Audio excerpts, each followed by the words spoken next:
Jay Crawford, Adam the Bull, Garrett Bush, Tyvis Powell, Jason Lloyd. Plus, ba-da-da-da-da, you're loving him, Mikey McNuggets. And so many big names, it would take me hours to say all of their names. The ultimate Cleveland sports show starts now. Booyah!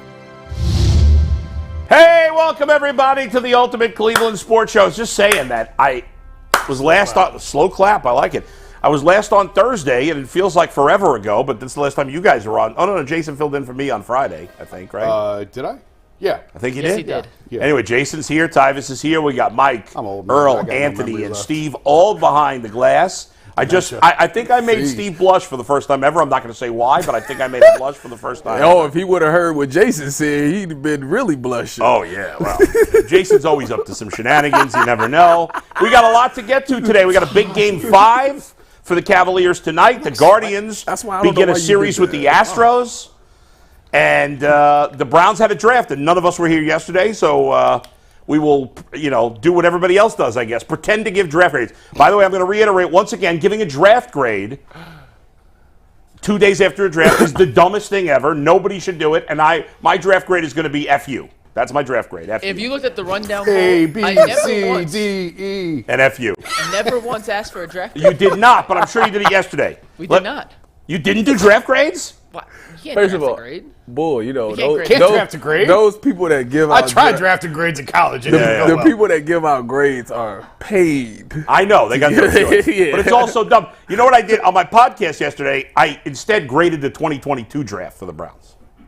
And I gave them a B. Who do we have? Who highlights that? The 2022 draft was Martin Emerson. Okay. Alex Wright. What's that? Alex Wright, Jerome Ford. And I think besides that, it was mostly nobody. But I still gave him a B. No, wasn't Isaiah Thomas in that draft? Yeah, well, what's he done? Perry on Winfrey. Yeah, Perrion Winfrey, Cade York, who's back. And what you give him? I gave him a B because Emerson pulls that up. Emerson, as a third-round pick, is a steal. What about the Baker draft? I wasn't doing that the other day. I'd have to go back and look at it again. Does Denzel pull them up to a B too? No, you can't get a B when Wasn't you Nick miss Chubb in that the number draft? 1 pick. No. Nick Chubb wasn't in that Nick Chubb was year? drafted in 2018, I believe, wasn't he? But wasn't that the Baker draft? Oh, yeah, so it was. Yes. Was You're it? right. Was it? I think so. I think they got No. Baker, Denzel, and Chubb. No, I think you're right. Yeah, that's right. It was Baker and then Denzel and then Chubb, yeah. Boy, that's a weird one to grade because It how, is. how do you get a B when you miss on the number 1 pick? They also took Austin Corbett not a with miss. the first pick of the second Is he on the round. team? Austin Corbett, no. Chad Thomas, Antonio Callaway, Jannard Avery, Damian Ratley, and Simeon Thomas. Yeah, everybody else was useless, but Ward and Chubb are superstars, so. How many Antonio Callaway. picks do you have to hit for it to be a successful draft? Well, it depends. Minimum 3. There's different types of hits. Denzel Right. Ward and Nick Chubb are like Those are home runs. home runs, yeah. I mean, And if you have a top 5 pick, it should be a home run. right. It's Right. not always. And Baker but wasn't. So there was an argument online the other day: is Baker a bust or not? Baker's not. He's a bust. not a bust. No. He's not a bust. hit, but he he's was not a bust. He was a miss here because he was the number 1 Right. pick. You had your choice of everyone, and he's Right. not here anymore. Right, and there were better options. So there's a difference to me in a miss and a bust. Right, and obviously Josh Allen and Lamar Jackson would have been better options. Sam Darnold and Josh Rosen would have been worse. He's the third. Those are quarterback of the class. busts. Those are busts. You 100%. mean Super Bowl appearing Sam Darnold? Yes, that's what I mean. Same thing as winning quarterback P.J. Walker or Philip James Walker. Is it Philip James? I forgot his middle name. Phillip Can't James. believe. Did Philip get a job yet, man? No, God. no. I'm about to James, start no it. job I'm for about He to did get a So a job. lot today. Speaking of the Starbucks. Browns, by the way, Greg Newsome, the last first-round pick of the Cleveland Browns, Greg Newsome, they had his 5th-year option picked up today officially. I guess we all expected that to happen. Yeah. No surprise there. Tyvis, you okay? He out of pocket. What did he say? He out of I line. said Philip got a job got at a- Starbucks. He's out of Is he line. qualified for that? He's a barista. Yeah, listen, y'all need to cut He's that handing out. coffees to the wrong Y'all people. need to cut that out. Philip should be on somebody's roster. I mean, he's a winner. Really? He's You think he should be? He's a winner. He could get you through a game. Ain't that, at the end of the day, isn't that what's important? Yeah, I guess that is. But anyway, I just wanted to do a couple quick shout-outs. Of course, I can't remember anybody's name. I wrote them down at home, and then I forgot to bring it with me, of course. And I nice meant job. to text my wife to say, send me the names, and I forgot. You wanna Because I text her came in real here quick? last minute. No, Oh, my but goodness. yesterday, You're on my schedule today. I was at T3 with my son was getting a baseball lesson. I met this guy. I think his name was Nick. This was your son. And no, he goes to a different place. And then I went for breakfast at the Bay Diner. Do you go to the Bay Diner? I've been there. Yeah. I think so. The guy was one of the waiters in there, and there was a guy sitting at the bar who was were both fans, and they loved the show. They watched the show. So shout out. I think it was Eddie was the guy, but I screwed up everybody's name. I apologize. I wrote it down purposely to remember, and then I forgot to bring it in. But they know who they are. Thank you for saying hi. Thank you for being supporters of the show. Divas. Speaking of, I got a friend that watches the show faithfully. Yeah. Chris. He's Yeah. mad at all three of us. Really? Said that we are just speaking blasphemy because we had the audacity to say that Josh Naylor was a better hitter than Jose, to which Jose must have heard us because he went out there and hit a grand slam right after we said that. He So, did. And Josh Naylor's like 1 of 14 since we've had that Right. discussion. But so he said we was out of pocket. For No, the we were record, not. I don't know if I went over the line and said that Jose was, or Josh is a better hitter, but I did say if the game's on the line, I want Josh at the plate right now. But that doesn't necessarily mean I think overall. Well, I he said stand by what I said. Since May of last year, Josh Naylor has been the best hitter on the Guardians. He said there's no Not way. best player, he, but he best said hitter. there's no way that you should take somebody who's a switch hitter Yeah. and not say he's the best hitter on the That team. makes no Well, sense. just I said because the you're a same switch thing. hitter doesn't mean But you- he said Jose's a switch hitter So? and all of this stuff. That makes that the only switch hitter on the Red Sox is journeyman third catcher Tyler Heineman. Does that make him the best? Actually, hitter? they DFA'd him because I went to talk to him. Oh yeah, and they he was did no DFA longer him. there. Okay, so he's gone. Well- but until he got DFA'd, was he the best hitter on the Red Sox? No. I do have an interesting story coming. One of these days. Oh, One of about these DH? I mean, about switch hitter. Switch hitting. Do yeah. you have it written down already? It's mostly done. Yeah. It was mostly done on like March 9th. But you tried to talk to somebody in the Red Sox, and they have no switch hitters. They have no switch oddly. hitters. Yeah, I mean that's how much it's not a thing anymore. Yeah. They're none on There's the roster. not as many. Yeah. And Mikey's getting antsy, so let's go to him for the first time today. Mike. I literally just put the paper in the air to let you guys know. It's By the way, getting Mike. ready. So I went to New Jersey for the weekend. It was a quick trip to New Jersey. Oh, that's right. Did he watch your house? Mike did not watch my house. No, we had somebody else. He watch was the too house. good. It's not about my house. It's about the dog. My dog is like a lunatic. Okay. So we can't leave him alone. I don't want to take him to a shelter or anything like that because he's a skittish dog. I thought him So that's and why Mick- we need somebody. It's not about my house. I thought him and Miss McNuggets was going to play. Well, I asked him if they wanted to, but he had a friend I had coming over the people in town weekend. this So weekend. Does, Yeah. does your dog sleep in the bed? no, my son's bed, not mine. Mine's do. I have to pick up an 85-pound golden doodle and move him every night. Yeah. Dang, mine's is. We don't even I keep a baby gate at my door to my bedroom so the dog can't come in. No, we're He's one of just those. not allowed in the bedroom. What are they? 85. Mine's is 25. Jason's dog is huge. My dog's I gotta- 55 pounds. I He gotta sleeps with go. my son. I gotta go to Doodle. He's 25, Yeah. but he sleeps. He gets right up on you, so Yep. you can't move. He does that to my wife. Well, what's your Jersey story? Oh, real quick. So I was all excited because I hadn't had pizza like for the last couple of months. So I'm like, all right, I'm in New Jersey. I'm going to eat pizza. And I wanted to find I was looking for a place, blah, blah, blah. So I came up with this one place that I'd heard was really good. Because, like, I know Jason hates Barstool. I'm not a big Barstool guy either. But I do like Dave Portnoy's pizza reviews. And I've watched a lot of the his one pizza bite reviews. pizza reviews that are actually like 6 or 7 bites? You like? I those? know, it's funny. I know, that's his shtick. He's All an right, idiot. He's an that's idiot. fine. I can't stand But that guy. he and I usually have the places that I like. We're usually on the same page. So I trust his picks. So I went to some place that he gave a good grade to, and the place sucked. There you go. Jersey, North Jersey, what part of you go. Jersey? It was in North Jersey. I can't remember. It was like in the Hoboken, Jersey City area. But it wasn't in one of those towns. I can't remember what town it was in. But I was like, so excited to get New York, New Jersey pizza. That's what you get for trusting that guy. Disappointed. Yeah. All right, Anyway, go ahead, Mike. let's get a read in and talk Yeah, a little let's Game get it in. 5 tonight. Get it in for us, It will is ya? playoff time in the NBA and NHL. Baseball is in full swing, and FanDuel is your place to bet on every single game. Right now, new customers get $150 in bonus bets guaranteed. That's $150 win or lose. You can bet on everything from slap shots to home runs to slam dunks, all on an app that is safe, secure, and easy to use. So what are you waiting for? Visit FanDuel.com/UCSS to make your first bet an automatic win. FanDuel, America's #1 sportsbook. And today's winning ticket comes from Ryan Stiver online at RyDog216, who turned $18 into $1,171 on a Game 3 parlay between the Nuggets and the Lakers. He had Jamal Murray over on the points, Jokic over on the rebounds, Jokic over on the assists, over on the total points, D'Angelo Russell over 10 points, Austin Reeves over 15 points, LeBron and Jokic both over 30. LeBron scored exactly 30, and that $18 bet turned into $1,171. So shout out to Ryan Stiver for today's winning ticket. How about the Lakers? They're done. No, he sweated out that Finished. LeBron 30, boy. He was sitting there like, please. What do you got to say about LeBron there, Jason? Was the next game be for the Cleveland Cavaliers? Oh, my God. It's a great jumping off point, Bull. The Cavs have a must-win. That's a terrible sidebar Crucial. by you.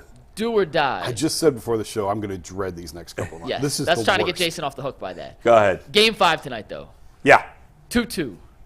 The road team is yet to win a game in this series. It's the home team that's won all 4. Yeah. Games 3 and 4 were less than stellar performances from Cleveland, and that is putting it way too generously. They are, as Jason tweeted, inexcusable and pathetic. But here's the thing, guys. This is what we know, right? I remember leading up to Game 3, the Magic for Game 3 were a 1-point favorite. And everybody was online saying, why are the Magic favored? The Cavs have dominated the first 2 games. Well, what do we know? In the history of the NBA, really more than any sport, maybe football is there too, home court is huge. The other guys, the non-stars, play better at home. So that leads me to believe that the Cavs will bounce back where they are favored, where they've played well at home. But the only fly in the ointment to me, guys, in that is that Donovan Mitchell, who played his best game in Game 1, has not been the same player, in my opinion, since the first quarter of Game 2. He was great in Game 1. He was great in the first quarter of Game 2. And in the last 11 quarters, he has not really played well. What's the difference? Well, going into Game 1, he had over a week of rest. Going into Game 2, yeah, he didn't have a lot of rest, but he had only played 1 game. Well, now he's played 4 games. He's got very little rest, and he doesn't look right. So that kind of fights against the home court advantage here. So I don't know what the right answer is. Tyvis, what do you got? That's what you got. Aside. First of all, I'm not. The Cavs, obviously, their last couple of games have been terrible. Like, just God. Thank you, Captain Obvious. Awful. But I'm not all the way out on the Cavs like some people are. Like some people are like, oh, it doesn't even matter what they do. I'm not there because before this series, everybody picked the Cavs in 6, which holds true if they win the next 2 games. I picked the Magic in 5, and then I immediately said I was crazy for doing that. Yeah, so I think you're right with the Donovan Mitchell thing. It is something, but it's not just him; it's everybody. Everybody's not playing up to their standard, except for Jared Allen. Jared Allen is the only one. Very well. Jared Everybody Allen else is playing well. I mean, Darius has been awful in this series. It was amazing how we watched. Remember, we watched Game 1 and 2. We wanted the biggest question mark was Evan Mobley and Isaac Okoro shooting. If they hit the threes, it changes everything. Game 1, Evan Mobley comes out there, hit 2 of them. Yeah. Next game, Isaac Okoro step back, and it changed the whole dynamic. When they was in Orlando, it was literally like the teams flipped. Orlando could hit threes, the Cavs couldn't. When the Cavs are at home, Orlando can't hit threes, but the Cavs can. So if this all holds true that everybody plays better at home, obviously the Cavs got the advantage because they play Game 5 and Game 7 at home. A lot of guys need to show up. Niang, Strus. I was joking, but I ain't joking. Sasha Pavlovich was better in the finals than Max Strus is today. I mean, we're counting on Strus for Sasha Pavlovich! Strus went to the finals last year at Miami. We were counting on that experience. Jason, you look at it there. Darius Garland I said he hasn't played well. He hasn't scored a lot of points. His shooting percentage has actually been decent. He's just not shooting the ball very much. What is going on here? Last year, nobody played well for the Cavs. This year, when you look through 4 games, it's really only Jared Allen that's played well. What is happening? All right. Are you worried more about, is it home court and the Cavs will bounce back? Or is Donovan Mitchell's injury and Darius Garland being not the same guy too much to override? I did a deep dive on the data for this morning in The Athletic. All right. So which bad number do you want first? Oh. Let's like the big Let's start wheel, with- the big Price is Right wheel. Yeah. I'd like. Wait. Yeah. But to be fair, we all kind of said that they were winning in spite of them playing really well, and now it's just No, I said they were Or not playing well on badly. offense. Yeah. They were Yeah. winning despite not playing well. exactly. Right. That's what did I Well, say? they were playing well defensively. Did I not just say that? They were playing well defensively. Yeah, Mike they were pulled the playing clips. first 2 games, good defense, terrible offense. A lot Next of their 2 games, terrible. A on lot both. of their defense was predicated on the fact Orlando couldn't shoot. That's true. Okay, so let's start with the spin the least. wheel. Start with the least worst number, and then go down. No. Jason, I think. Jason, only because I know where you're going with this. Yeah. The Cavs' offense has not been anywhere good enough through 4 games. So let's start in particular with their third quarter offensive numbers. Oh, yeah. You wanna That start draws there? The biggest picture. Yes. Yeah. All right. Here's the most damning, to me, this is the most damning statistic of the series. Right. Home, away, doesn't matter. The Cavs in the third quarter. See, I was going to start somewhere else. Now I got to find it. The Cavs in the third quarter, okay, Yeah. have an offensive rating of 72.3. Now, Give us context on that. offensive rating is points per 100 possessions. It's a standardized. It levels the playing field for all the teams. It's an excellent stat. That is the worst. First of all, it's the worst third quarter offensive rating in this postseason by 20 points. The next closest was the Lakers prior to last night at like 93. The Cavs are 20 points worse. It's also the worst offensive rating in third quarters of playoff series, of a postseason, of entire postseason, since at least 1997, because that's as far back as the data goes. Okay, could be the worst of all time. Now think about how the Yeah. game has changed Right. in the last 25 years. 1997 is back when teams' final scores were like 82 to 79. Right. Knicks against the Heat. Yeah, Yeah. and the Cavs have the worst offensive rating of any third quarter since at least 1997. Almost 30 years. That is like mind-blowingly bad. Right. Houston almost clipped them, like, and I think it was like 2004. I thought Houston was worse, and then I double-checked the numbers, and no, Houston's not So worse. the Cavs Lakers were have the second worst rating in the 90s, and that's in the bad. 90s, and that's bad. That's bad. That's bad. You know what that tells me? That the same thing we've been saying about JB since the play-in tournament is still the same thing today. He does not adjust at all. Or is either he you doesn't blame him? adjust or Well, they can't handle How much the does he get the blame, adjustment. Jason? I mean, that falls on the coach. Yes. Yeah, a lot of that falls on the coach. You're coming out of halftime. Right. That's where it. that's Fair. where they bring the board, get the big board that spins, draw it big so everybody can see it. Yeah. This is what they're doing. How we're going to defeat this is we're going to do this, this, and this.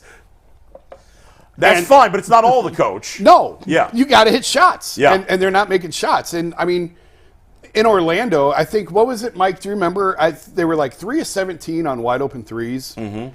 Something like that. I know it was 16%. Right. They're shooting 16% on wide open shots in Orlando. Now, yes, what you said earlier applies.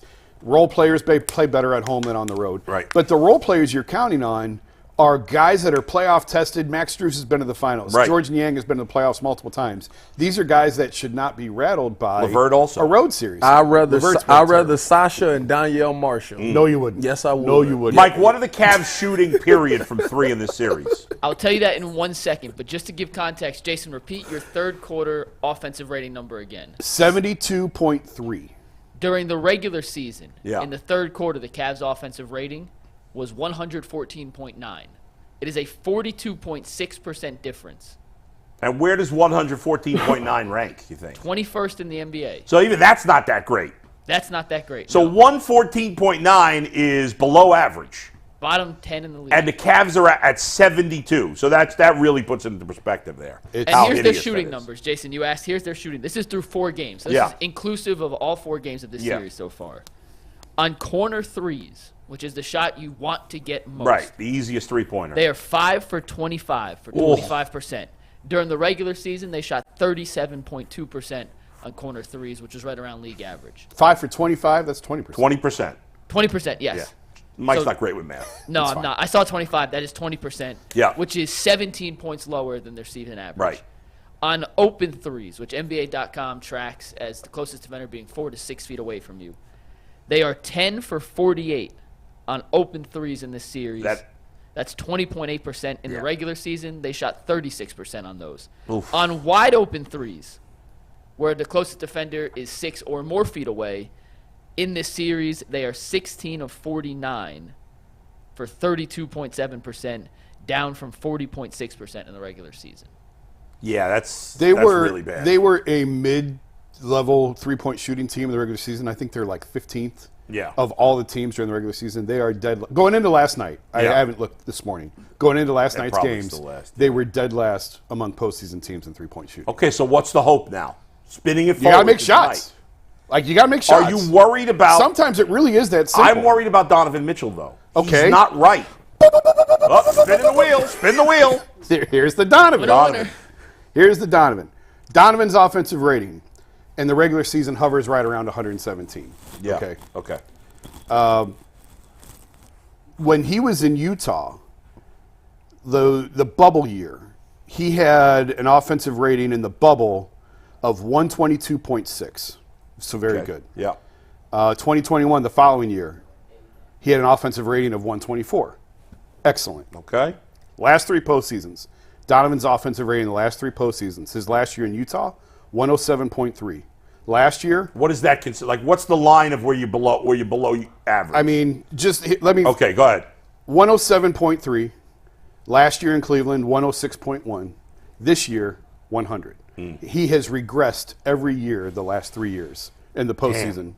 That is not good. Hey, Right. Mike. So this is more than just a knee issue. This is a trend now. That's fair. We have 3 years of it's data. probably even worse because of the knee. I mean, it's 3 first-round exits. Yeah. Well, it's not a first-round exit yet, but I'm sorry. Yeah. I didn't mean Look it like at that. you. Yeah. No, take but it it back. could be. No, Take it back. No, I didn't mean it like that. The last 2 years were first-round exits, and this is a first-round series. So it's only 3 series total Gotcha. is what I meant. I apologize. I did not mean that they're going to go in the first round. Mike, can you, when you have a chance, or maybe Earl or Anthony could do this, I'd love to know Donovan Mitchell shooting the game 1 and the first quarter of game 2, and then since the second quarter of game 2, because I feel like that was a line of demarcation. Can you for break him. it down that quickly? I don't know if you can. There's no rush on it. I mean, you can even bring it up later. Give me 2 minutes. You asked for something. Give me All 2 right. minutes. At the end of the Because day, I feel, and maybe I'm nuts, but I feel like I felt like through the first quarter of game 2, I'm like, Donovan, he's killing it. Yeah. And I feel like the last 11 quarters, he's been total ass.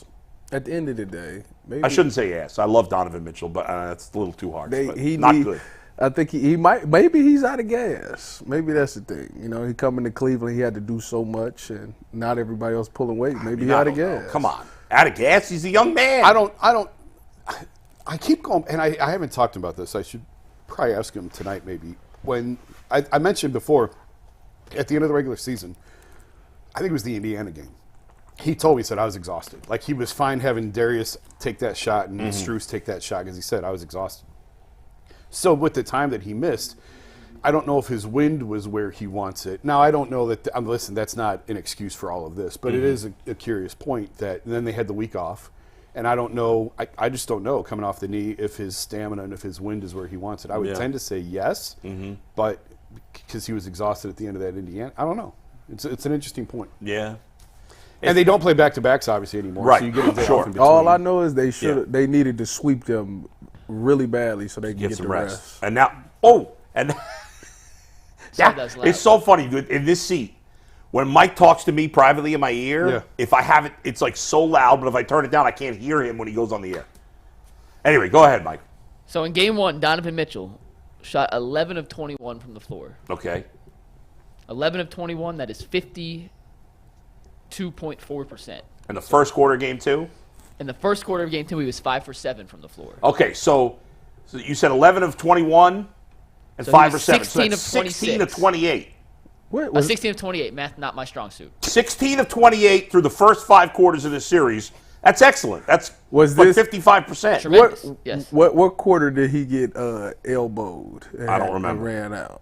Now, what are okay? That was, Hold the on. end of, Let's- that was the end of quarter 1 in game 2. Okay. that Okay, does so there you line up go. with this. So since quarter 2 of game 2, what's he shooting? In the rest of Game 2, quarters 2, 3, and 4, Yeah. he was 4 of 13 from the floor. Okay, 4 of 13. Game 3. 6 of 16. So that's 10 of 29. And 5 of 14, so 15. 15 of 43. So that's about 35%.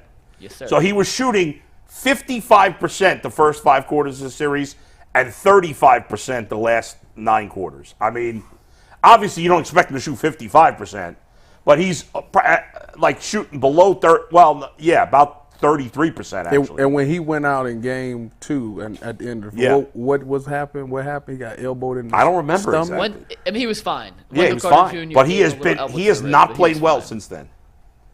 And they can't win if he's not playing well. That being said, I feel like they're going to win tonight. Do you guys? They better. I'm about to say, if they don't win tonight. I think they win tonight. I do too. I think they win. I think they're going to win the series in 7. I think the home team's going to win every game. That's sad, though. Like, that's... It is what it is. What do you think? You think they're going to win tonight? Me? Yeah. I think they're going to win tonight. I think I got Cavs in 7 right now. Jason? I said Cavs in 6 before the series. You staying with that or going to 7? I'll stick with 6. I'm going to stick with 6, too. It's just the way. Like, no, it's just the way that they lost 4 that really soured me. It wasn't even 3. Like 3, it happened. You said they was going to lose 3. Oh, I knew they I was the only one Right. that But you said thought they'd win. bounce back. Even if they lost a nail biter in Game 4. I didn't care that they got blown out, like worst loss in postseason history. It doesn't matter because they pulled the guys in the third quarter, which was smart because you have an early game on. You had a 1 o'clock tip on Saturday. Right. So get them off their feet. Like, okay, you lost. You're still up 2-1 in the series. I paid no attention to Game 3. But to come back in Game 4 and have your pants pulled down again, that's embarrassing. that can't happen. Against the team that looked like they could never make a shot in the first 2 games. That either. can't happen. Mike, I got Cavs in 7. They got Cavs in 6. What do you got before you give your other comment? I picked Cavs in 6 before the series, so I'm just going to stick with that. All right, But go ahead. Tonight we talked about Mitchell. We talked about earlier Jared Allen stepping up and being the only guy top to bottom on this roster who's played up to expectations so far. Games 5, 6, and if it goes to 7, 7. The Cavs need, and I cannot emphasize need enough, and I'll show you one play. I'm not going to do a whole thing, but just one play that shows us more. They need Darius Garland to be aggressive tonight. They shot 17 threes in Game 4.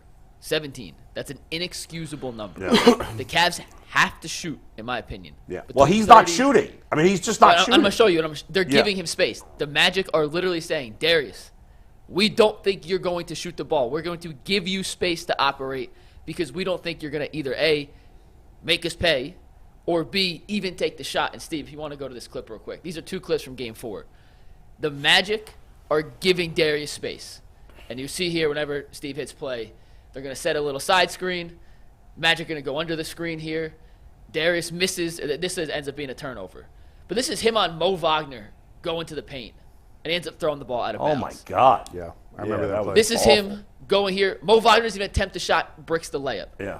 The Magic are daring. And I'm seriously, they are saying, look at this space. Go, attack. Jalen Suggs, his head is going towards Donovan Mitchell. He appears to be there. He's not really there. God. Terrible turnover, leaves his feet. Here, Mo Wagner, that's not a contest. When Darius Garland, an all-star caliber player, gets to that spot, this cannot be the result. This is just 2 plays from Game 4. There's a million examples of this throughout the entire series. They are begging Darius Garland to beat them. And he's way too passive. He's not converting on the opportunities he gets. And they are giving him the space. Until he makes them pay for that, they're going to keep doing it. And he's just not taking enough shots. Yeah. He's not getting into the paint, creating for others. And part of the reason the 3-point attempts were so down in Game 4 is Darius is driving in and they're not helping off. Here's what I don't understand. Please try to shoot that layup. Here's what I don't understand. First of all, he looks like me playing pickup ball 10 years ago with those layups. Not that I could run, but he, that's 20, that was my layup, just, an easy miss. 20 years but here's what I don't understand. Darius Mitchell. Darius Garland, guys, this season was not – he had a terrible season. He didn't shoot well, but he was not afraid to shoot, Jason. He was never afraid to shoot. There were a lot of games this year where he played poorly, but he took a ton of shots and shot the ball poorly. What I don't understand right now is for a guy who has never shown a lack of confidence or a lack of wanting to shoot the ball, a lack of confidence in shooting the ball, now it's the opposite. His field goal percentage, his 3-point percentage has actually been pretty decent in the playoffs. He's just not shooting the ball. He's never done that before. I don't understand. It's all been. It's to me. It just seemed like it's all been mindset with him. You know, before Donovan got here, he was the guy. He was the guy that everybody looked to. He had to have that instinct, that killer instinct. And then, you know, it was about how can I coexist with Donovan. Well, Donovan's going to be the aggressive guy, so somebody had to be the passive guy. And it seems like to me, now that you need him to be aggressive again, it's like he lost how to be aggressive. Like, dude, give me that lane. I'm going to dunk today. You give me the lane like that. Like, you got all the talent in the world. Like, obviously Donovan's not 100%. He's not. So you got to be the guy, and you got to be the one that take over. If they're giving you space like that, you got to take those shots. You got to finish those shots. Make them play you, and then that opens up everything else. I think you got to come out like McNuggets said. You got to be aggressive, and then after you become aggressive and they start playing you, now you can facilitate. Now you've already they're gonna collapse to you. They're gonna break down and try to double you. Now you can kick the ball out. But right now, everybody thinks that you're looking to pass. And I get it. That's what you want to do to begin with. But now is the time to change those things and be aggressive. Don't look to pass, look to score. And once they start double teaming you, then you start look to pass and make the play. But you got to switch your mindset right now. Your mindset is wrong. And by the way, everything Mike just said and everything we're talking about on the set is what the Cavs are telling them. Yeah. Joe was in Orlando for the series, Joe Vard, my colleague. And Joe wrote a great story on this exact topic on the off day. He talked to Darius, and Darius said, quote, "They want me to shoot more, so that's why they put in – they were patting him on the chest after a big shot. He said, that's why they pat me on the chest, because they want him shooting more. He said, they show me almost every day on film that I'm turning down shots. Yeah. I just got to shoot them. But Jason, what do you make of this? He was never, like, even as he struggled this year. Shaving. He still shot the ball. Would you stop? He's shooting well. Look at the percentage. He's shooting pretty well. What is happening? How do you explain this? Jonte Porter. Stop it. No, stop it. don't even accuse me of that. Stop You're it. gonna get us all in Is trouble. there an explanation here? No, I mean, I don't – Mike, do you have one? How do you explain It's this, Mike? confidence. It comes down to confidence, and for whatever reason, there's some sort of mental block in his head that he feels he has to play perfect. Yeah. And if he misses shots, it's the end of the world. But he was So he's- missing shots all year, and he still shot the ball. No, he didn't shoot the ball nearly as much this year as he had in the past. And part But he of was it, shooting it more than he's shooting in the playoffs. That's true, but it was – I mean, I'll look at his Pro Basketball Reference real quick. His shot attempts this season were the second lowest of his career, only lower than his rookie season. Yeah, but Down compare what were his shot attempts per game in the regular season? 14.8. And what are his shot attempts per game in the playoffs? Well, I got to open another tab for that. It was 14.8 this year. Yeah. 16.6 last year. So down 2 full shot attempts. Right. 17.3 shot attempts per game his All-Star year in 2021-2022. And his sophomore season, 14.4, so just above. And in the playoffs, his career playoffs shooting stats, he hasn't taken more than 11 shots a game in the postseason. I mean, that's So crazy. 11, 11, 10, 11 are his 4 playoff games this year. So he's averaging 10.7. So he's shots down per 4 game. shots a game. I mean, Mobley has taken more shots than Darius in this. Now, again, ultimately, ideally, you want Evan to be the one, but we're not at that point yet. No. Darius needs to be. And again, Darius is shooting well. That's the thing. It's kind of lost here. I think part of it, small part of it, Yeah. is being a point guard and feeling like you have to get everybody involved and everybody's that got was to get his their game. touches. Yeah. Those, Yep. I mean, good point guards. I forget who said this. It's always stuck with me. It was like Chris Paul years ago, where Yeah. one of them said they're very aware of, like, my big hasn't had a touch the last 3 That was trips. Chris Paul. Right. That's exactly what you're talking about. It was Chris Paul. Was it Chris? Like, Yeah. he hasn't had a touch the last 3 trips down. I got to get him a touch.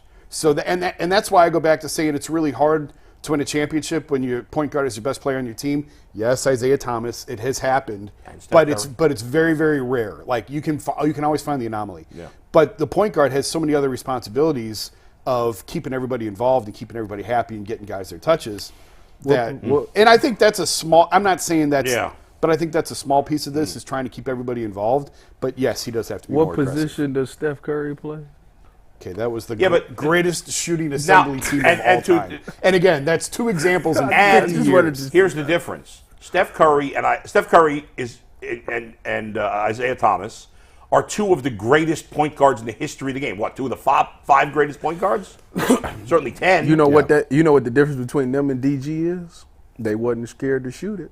Right. Well, they're better players. They're way better players. Darius Garland's a good NBA player. Darius has the ability and the skill set to be a really good point guard, be a top point guard in this league. But not Isaiah Thomas. Right now, what he's missing is the mindset. That's what he's missing. Certainly But it ain't just him. It's the whole team. Because right now, to me, when I look at him, it's Donovan, save us. And it's like, no. I've said that for 2 years. Like somebody else. Don't why y'all want to sit back and watch Donovan? Jared all Allen, the his time? credit, he's played well. Excuse but the me. rest of the team, You're right. yes.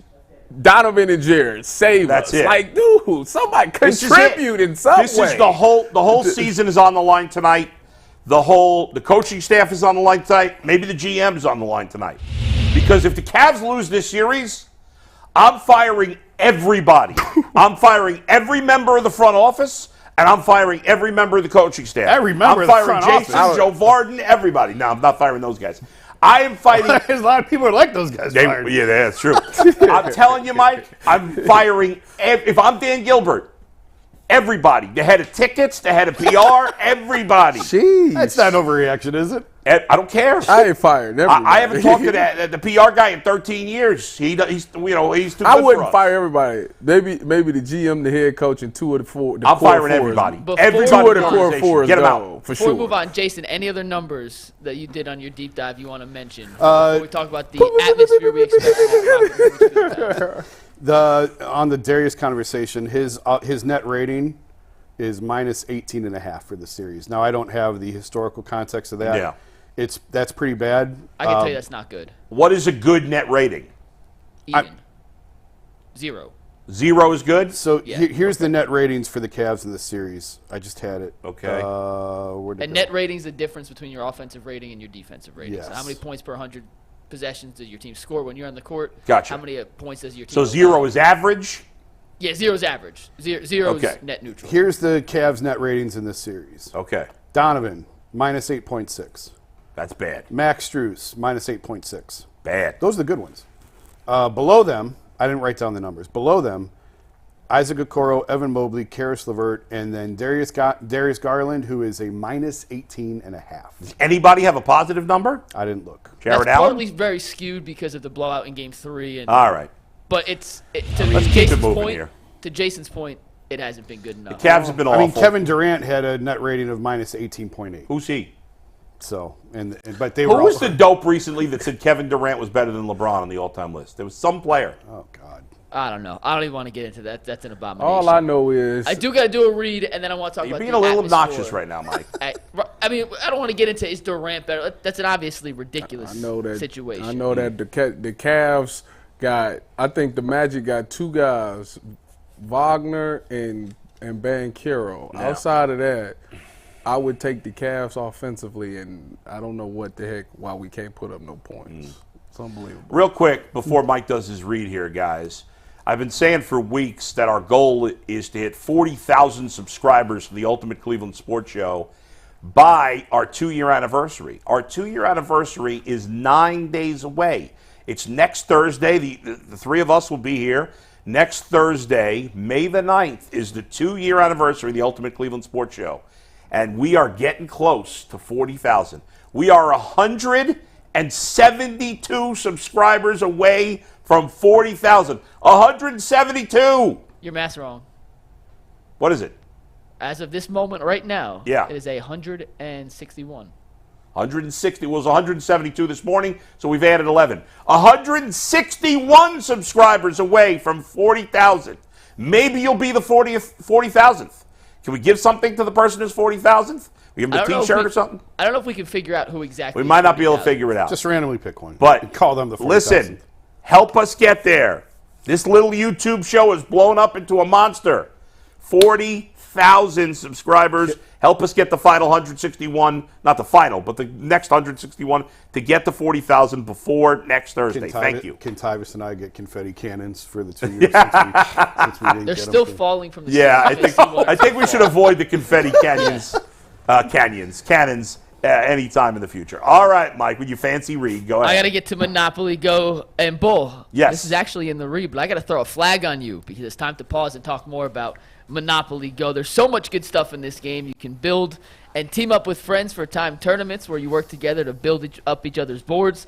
The more you win together, the more awesome prizes you unlock, and there's so much more to get, including unique stickers you can trade with friends to complete albums for big prizes, cool new playing pieces to travel boards with, hilarious emojis for taunting friends when you smash their buildings or heist their vaults. Plus, Monopoly Go feels new and exciting every day with constantly changing tournaments and challenges. A ton include their own unique mini games like digging for treasure. And there's always timed events that help you win big, like massive multipliers for everything you win or rent frenzies. There's always something fun to discover in Monopoly Go. So get off the bench and download it now for free on Google Play or the App Store. Yeah. Game on. Guys, let's spend a couple of minutes on what we think the crowd might be like tonight. Obviously, the crowd was very into the games, game 1 and 2. Mike's going to be there tonight. Jason, are you going to be there tonight? Yes. So you'll be there tonight, Ty, as you go on the game? I have to work. What are you doing? Radio. All right, so Tyvus will not be there tonight. I will not be there tonight, but many of you will be there tonight. What kind of crowd are we expecting? Nervous, excited, high energy, low energy? What do we think? High energy, very loud to start. If it gets off to a bad start, quickly booze. They will. The pitchforks and the torches will come out. Has it ever been a time where a crowd has chanted fire somebody? Oh, I'm sure. For Of sure. course. If it gets bad, Speaking of chanting, we'll hear it tonight. did you guys see after the Knicks beat the Sixers the other day? Embiid was complaining about the crowd. Did you see this? What happened? No, I didn't see How that. did you guys not see this video? So there's a video of, because Knicks fans took over Philadelphia. Oh yeah, I saw And it. there's a video in like the stairwell or the, a part of the arena after the game where there's like, it looked like 1,000 Knicks fans. I don't know how many it was. And they're all chanting FNB in the Sixers arena. Wow. And I totally missed it. I didn't see that. they were going bananas. But anyway, Tyvus, what do you think in terms of the crowd tonight? Yeah, I think it'll be high energy. Listen, they're gonna need them right now. I think Yeah. they need to feel that crowd. They need to feel that noise because they need some life. They just got the life beat out of them for 2 games. Yeah. They need to find something positive. So I think the crowd will be there, and they got to be loud and proud for them to get them going. Hopefully that inspires them to be more aggressive because if they come out there flat. And it's sad because it's the Magic. I never expected this. I'm like, the Magic is a young team. I said they'd get a couple of games. I didn't think they'd get it in the fashion that they got them in, but I thought playoff experience would take over. Thought JB having playoff experience from last year would take over. And right now, I'm looking like a fool. So maybe I should not say anything. It's, again, like we all picked the Cavs to win the series, and Cavs in 6-7 is still very, very doable, but a lot hinges on tonight. Mike, what do you think about your Mr. Crowd? What do you think about the crowd tonight? I think it'll be energetic to start, but if they get off to like they're in a 10-3 hole to start, like Game 3 happened in Orlando, you can feel Orlando's crowd starting to teeter. I don't know if I'd go as far as pitchforks, Jason, but the Boo Birds will be out heavy and quick if the Cavs don't get off to a good start here. It could get ugly, is what I'm afraid. There's no way that they let that happen. You know what? Put the camera on me, Steve. Oh, boy. I don't do this a lot. I guarantee Cavs victory tonight. Whoa. I guarantee a Cavs dub tonight. How much you betting on it? Not $1. But if I did, I would use FanDuel. And I wouldn't even right on the money line. Cavs on the money line. No, you know what? What's the spread? 4.5? I lay the points. Cavs gonna win. If the Cavs gonna win, they're gonna win by more than 4, by more than 5. You gonna do a parlay with Darius Garland?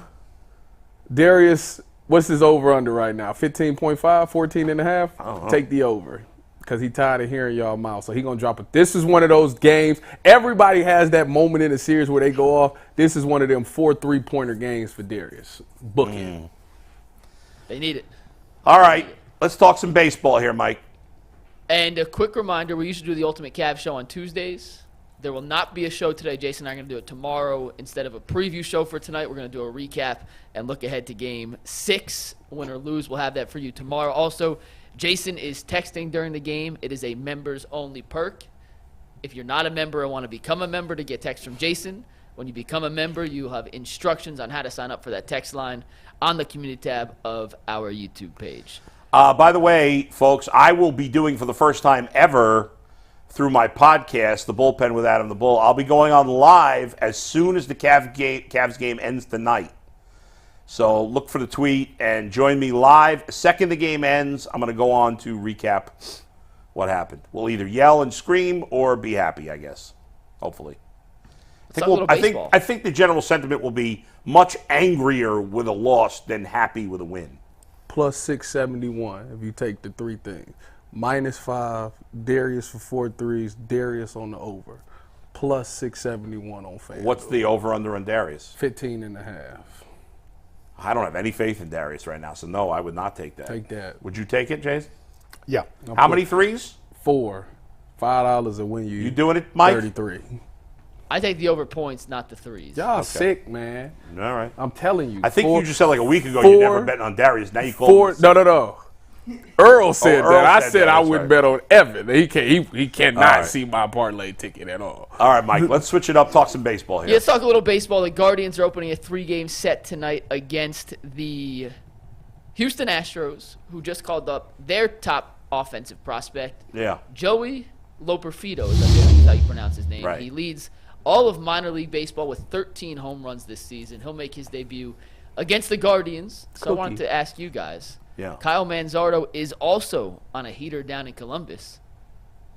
How close are we to seeing Kyle Manzardo up here in Cleveland? Well, Jason talk about him every time I see him that he's coming. Yeah. So I think this is better by now. I would thought by tomorrow. I'm surprised. Now, like obviously overall they've hit pretty well. Yes. So it's not like they're desperate, Right. but he's ready to play in the majors. Yeah. I would call him up. Now, I thought this series was a perfect series to call him up because the Astros have been one of the worst pitching staffs in the league. It's 3 straight right-handed pitchers. Hunter Brown, who's going tonight, has been He's been a absolutely disaster. awful. Yeah. They got Verlander, who we know what Verlander is, but it's only his 3rd start since coming off the injured list. And I watched Verlander's last start because it was against the Cubs, and he had no command. And then their 3rd starter in this series, who's starting for them at the final game? Oh, it's the rookie, Arrighetti, who's not been very good either. So I thought this was a great – and they usually like to bring guys up in good weather, which you're going to get in Houston, Right. on the road, so there's a little less pressure. I thought it was great. He's got to be up in the next 2 weeks, doesn't he? I would imagine so. I don't know what they're doing here. I think part of it was what you said, that they're playing well. They're scoring runs. Yes. And Stephen Vogt's hitting all the right buttons. And I wonder if part of it is they were not sure yet who to part with. Well, That's what I want to know. If he comes up, Yeah. who's not in the lineup? So yesterday, if you missed the Ultimate Cleveland Guardians show with Zach and I, make sure you go check it out. It's now live every week, Mondays at 10 a.m. And we were talking about this, Jason. And, I said that my first thought is that if it were up to me, I'd probably let Ramon Laureano go. But I doubt they'll do it because they paid him a decent, for them, a lot of money. Zach did make a good point that they have so many left-handed hitters that they probably want to keep him because he's right-handed. Yeah. And then he said Estevan Florial, which Right. is probably the most likely guy. Now, if they get rid of Florial, he's got to clear waivers. So somebody might pick him up because he has no options left. I think it's more likely that Florial gets claimed than Laureano. Laureano's making $5 million. Well, nobody's claiming Laureano. Okay. Right. So DFA Laureano, if he clears waivers and if he'll accept it, Right. send him to And Columbus. if he doesn't, he doesn't. Yeah, if he So doesn't, what? he doesn't. But Zach brought up the right-handed thing. Okay. No, I think it's possible because maybe they don't feel with Manzardo up, he'll have enough at-bats that they could send down, what do you call it, Will Brennan. But another possibility is sending down Rocchio. And, making Arias the everyday shortstop. I hope not for you that he don't get sent there. Well, I think that ship has sailed on him being an all-star, so whether he's up or not. What is Kyle hitting in the down in Columbus? I don't know what his exact batting average is. 299. Yeah. 6 home runs. Here's 17 the bottom RBIs. line. 299, His that's good. potential is better than more than half, or at least half of the Guardians lineup. So he needs to be up here because as well as they've done scoring runs, there's still some holes in this lineup, for sure. clearly. And he's almost 24 years old. It's enough It's already. not like he's 20 or 21. No, right. He's 23. He's going to be 24 in, I think, July. And Yeah. then he turns... Like, there's guys who've been in the majors for 3-4 years that are 24 years Absolutely, old. yeah. So it's time to get him up here. He and Naylor can switch off first base DH. Yeah. I still would make it Laureano. Gabi Arias can handle the right-handed at-bats. At some point, they got to make a decision on shortstop. And I realized, like, this was Rocchio's job to run with, and he hasn't done that. Yeah. But, like, you got to make a decision at some point. It's been years now that they Right. haven't been able to decide between all of these prospects. So that part's a little frustrating. But I thought it was going to be Florial, that Yankee series. I'll go all the way back to the Yankee series. Yeah. I think I said it on the show. When Florial started those two games, it sort of felt like, okay, here's your chance because Yeah. you're out. And he responded. He had a good Yeah. series. And he's produced at times for them. So, and But you look at the... I think for sure he gets claimed. If you put him on waivers, I think he's going to get because claimed. he hasn't had enough of an opportunity. He doesn't make anything. I think Laureano makes sense. I think Brennan could make sense, and I think Rocchio could make sense. The bottom line is you're not getting a ton of production out of a few different spots in the lineup. Yeah. Manzardo has a good chance. No guarantee. Look, the Orioles called up Jackson Holiday. He's the best prospect in baseball, and he went, I think, 1 for 30 or 1 With for like 35. 21 strikeouts. And they sent him back to the minors. Yeah. That doesn't mean he's not going to be great. He probably will be great. Right. But whatever. It didn't work for him the first time up. And Manzardo could come up, stink, and have to go back to the minors. It's possible. But it's time for him to get an opportunity. I actually hadn't considered the Rocchio, but I kind of like that one. Yeah. Just because that you give Gabi every day at bats. Give Arias every day That's at bats right. at shortstop, and maybe he can run with it without having to look over his shoulder every day. Right.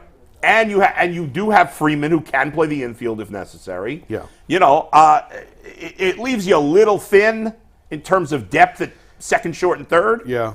But Yeah. you know, but it's a stopgap measure. It's not a long-term Right. thing. It's Right. maybe Rocchio can figure some things out Right. in AAA. And then you bring him back. If Arias runs with the job at shortstop, all the better for it. And Right. then if it doesn't work, you can always adjust. You can bring Rocchio back up, whatever. yeah, there's just no reason to have Manzardo in the minors.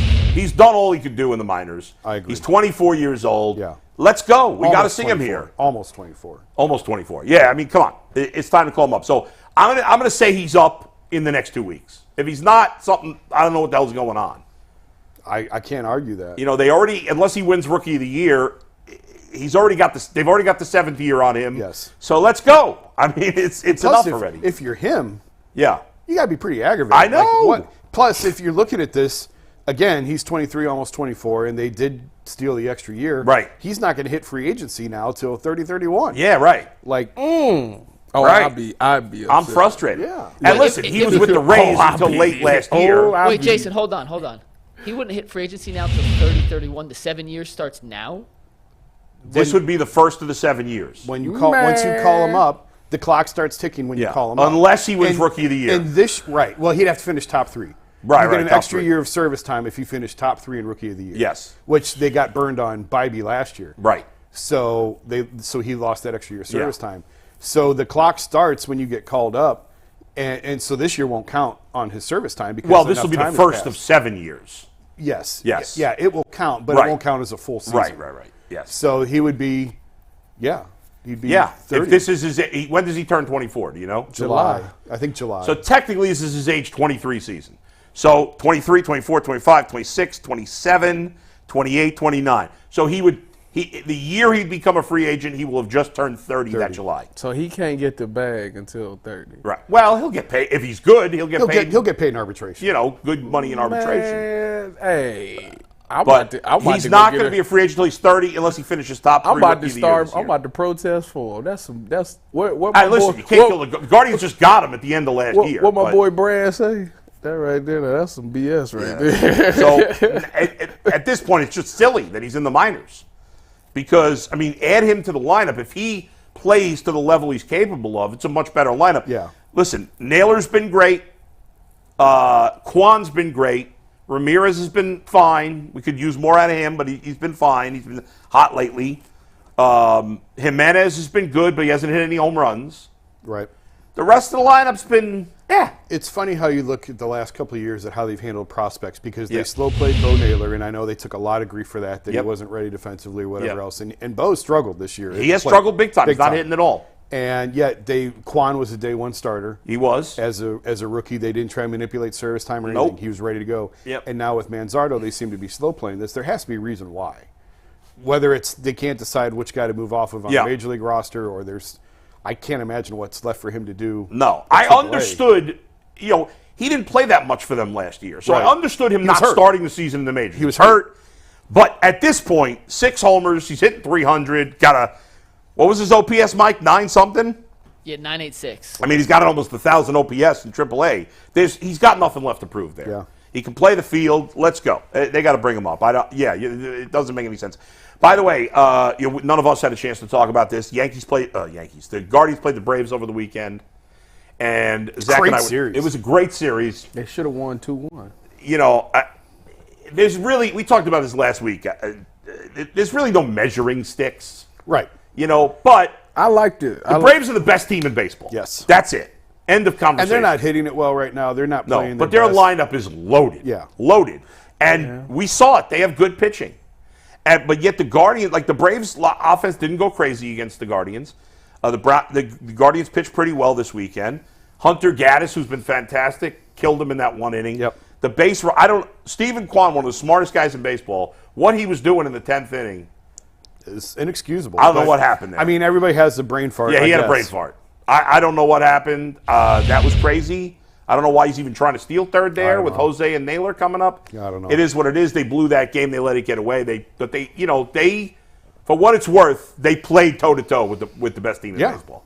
Yeah, it's April. Right. You don't want to read too much into it. But it was a fun. I mean, my son and I were watching every inning. We watched every inning of that series. But the thing is, and Zach and I were talking about this yesterday. When a team surprises you with a good start, like the Guardians have, I think there's 3 options. At the end of April, I say, okay, are they great as they've played? Are they good, and they're going to be a contender? Yeah. Or is this all a mirage? Yeah. I'm convinced it's not number 3. It's not a mirage. It's not a mirage. I don't know if they're great or they're good. That I'm not sure yet. But they're not a mirage. They have every opportunity to win this division, despite the fact that there are issues in the pitching staff. But the front office and ownership has to be aggressive, whether that's calling up Manzardo now, eventually DeLauder or whoever, and at some point, it's going to include making a trade. The pitching is what could derail it. When have we ever said that about this team? And I was just saying trade for Jesus Luzardo, and then he got hurt. He's hurt now, too. Yeah. But they're going to need to trade for a starting pitcher, and maybe 2 at some point, because the bullpen is going to get cooked because they are working way too much because nobody's going deep in the what gas. is Gavin's status? Because he had a setback. I don't know. I mean, it's very concerning. He's probably at least best case scenario a month away. I went back and looked at it again. They're calling it inflammation. Well, that's what, and I'm not saying inflammation is very broad. Sure. I'm just saying the Yankees called Garrett Cole inflammation as well. Right. And he's going to miss 2 months at least. More. Yeah. More. He won't be back. I think I just saw Ken Rosenthal say he's eligible to come off the DL at the end of May. Right. Like May 26th, and he's not going to be ready. So now Gavin was mid-March, so we're 6 weeks in. I have no idea what the timeline is. If he's pitching by June, I'll be happy. Yeah. At this point. How's McKenzie been? Up and down. Velocity still down. He just doesn't look like the pitcher we've seen before. He's not the Tristan of old. No, he's not. That hurts my heart. So I mean, they need, and Bibby's rounding into form, and they need Tanner Bibby more than ever right now. Listen, I have no worries about him, but I don't trust anybody in the rotation besides him. You don't like Ben Lively? He's done a decent job. He's been good. He's a journeyman. It's at some point. There's going to be regression to the mean. I do have one more Guardians question for you guys, and you slightly touched on it, but Jimenez is hitting 275. He's got 15 runs batted in. But the power over the last season and now change of whatever you want to call this season has disappeared. Can you put your finger on why the power numbers from him have dropped, and was his 2022 season where he hit almost 20 home runs, is that going to end up being the anomaly in his game? Or is there something bigger at work here to why he's not hitting for power the same way he was as a rookie? I don't really see anything specifically in his swing. Yeah, I haven't really poked around on that. I can. What did he finish last year with? How many home runs did he hit last year? I'm looking up right now. I think it was like 14. I want to say. Yeah, I mean, Ish. I don't know that he's a 20 home run hitter. He had 17 in 22. Yeah. He had 15 in 23. So it was only a 2 home run difference. Where is he at now? 0. 0. Really? I mean, I think it is what it is. He's a teen. He's a a teen's home run hitter. I don't think Spencer Torkelson's hit a home run yet. He is not. So I got him on my fantasy team. I know. I'm very frustrated by that. I've been starting him every day. I'm like, he's going to hit 3 home runs one of these days. What is happening? But he's a power hitter. Yeah. I mean, he hit 30 but I'm last just year. saying, just because it's the end of the month, Right, one of the best power hitters, young power hitters in the game, doesn't have a home run yet. Yeah, but Jimenez is not a 20 home run guy. I mean, he has never done it. 17's his most. So I think he'll get on a streak. I think he's playing fine. Yeah. But you don't want to see him with 0 home runs. I think when he hit 17 and 22, you're expecting that arrow to keep going up. Right. At the time. And I think he's just going to be a guy that's around 15 home runs every year. That's going to be what he is. The defense that he plays, if he hits 15 home runs and steals 25, 30 bases, Right. which I think he's more than and capable hits of doing. 280 and gets on base, Yeah. that's what you want. He'll pick it up with the home runs. I bet he'll finish with 15. In my opinion, he's the best defensive second baseman in baseball, and it's not close. Like he's sensational. He's great. Could he He's be great. the shortstop? Oh, you guys easy. talking about Rocchio? Easy. No, I know he could. He could but I'm play. saying, Well, he came up as a shortstop. No, I Yeah. know, but I'm saying what Yeah. you guys mentioned earlier about who you have to DFA or who to get rid of to make a roster spot for Manzardo. Rocchio came up. I know Arias has played some short. Freeman has played short in the past, but would you consider sliding Jimenez over to shortstop as a more difficult defensive position and bringing those other guys in at second? It's something, probably not, because he's become so elite at second base that I wouldn't want to mess with it. But I'll tell you this. If the Guardians got really aggressive and could somehow trade for a center fielder, Yeah. I would consider sliding him to short and moving Tyler Freeman to second. Yeah. I mean, that's Freeman's natural spot. Right. And is Freeman's second. done a nice job in center. Yeah. But listen, this team needs some extra things. Right. One of them is Manzardo. Get him up. Yeah. And What position is he? First base.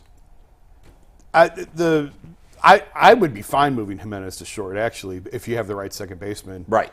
Juan Brito is a guy. That's who they got in the Nolan Jones trade. He's actually not hitting well right now. He's scuffling a little bit at AAA, but they're very high on him. And that could be a move maybe if they can't find an external option when he's ready, which he's not. Right. But if and when he's ready. And that moving Jimenez sort of feels like a off-season thing, not a July thing. Yeah. I Unless think in a perfect world, they'd still rather find a shortstop because even though he easily could do it and would be great. I mean, it's like Quan in left. Yeah. Like right. He's the best at second, so you'd rather not mess with it. Yeah. You'd rather not mess with it. All right, Mike. All right, we're going to talk some Cleveland Browns stadium plans after a word from FanDuel. It is playoff time in the NBA and NHL. Baseball is in full swing, and FanDuel is your place to bet on every single game. Right now, new customers get $150 in bonus bets guaranteed. That's $150, win or lose. You can bet on everything from slap shots to home runs to slam dunks on an app that is safe, secure, and easy to use. So what are you waiting for? Visit FanDuel.com/UCSS and make your first bet an automatic win.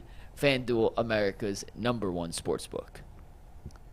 So yesterday, 2 different articles came out, one from the Northeast Ohio Transit blog, one from ClevelandSignal.com, highlighting some of the stadium proposals and plans that Jimmy Haslam and his sports group presented to state lawmakers in Columbus last week. And a quick overview of said plans are a $2.5 billion Brook Park Dome.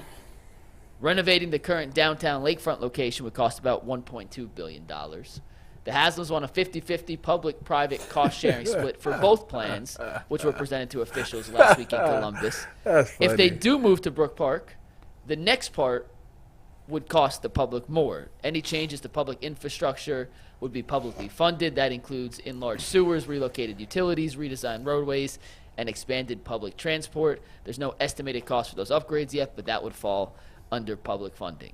Before we get to the confidence meter on how we feel the end result will be for the Browns' new stadium in 2029, thoughts on the initial plan and what the Haslams are proposing? I mean, we've already talked about it.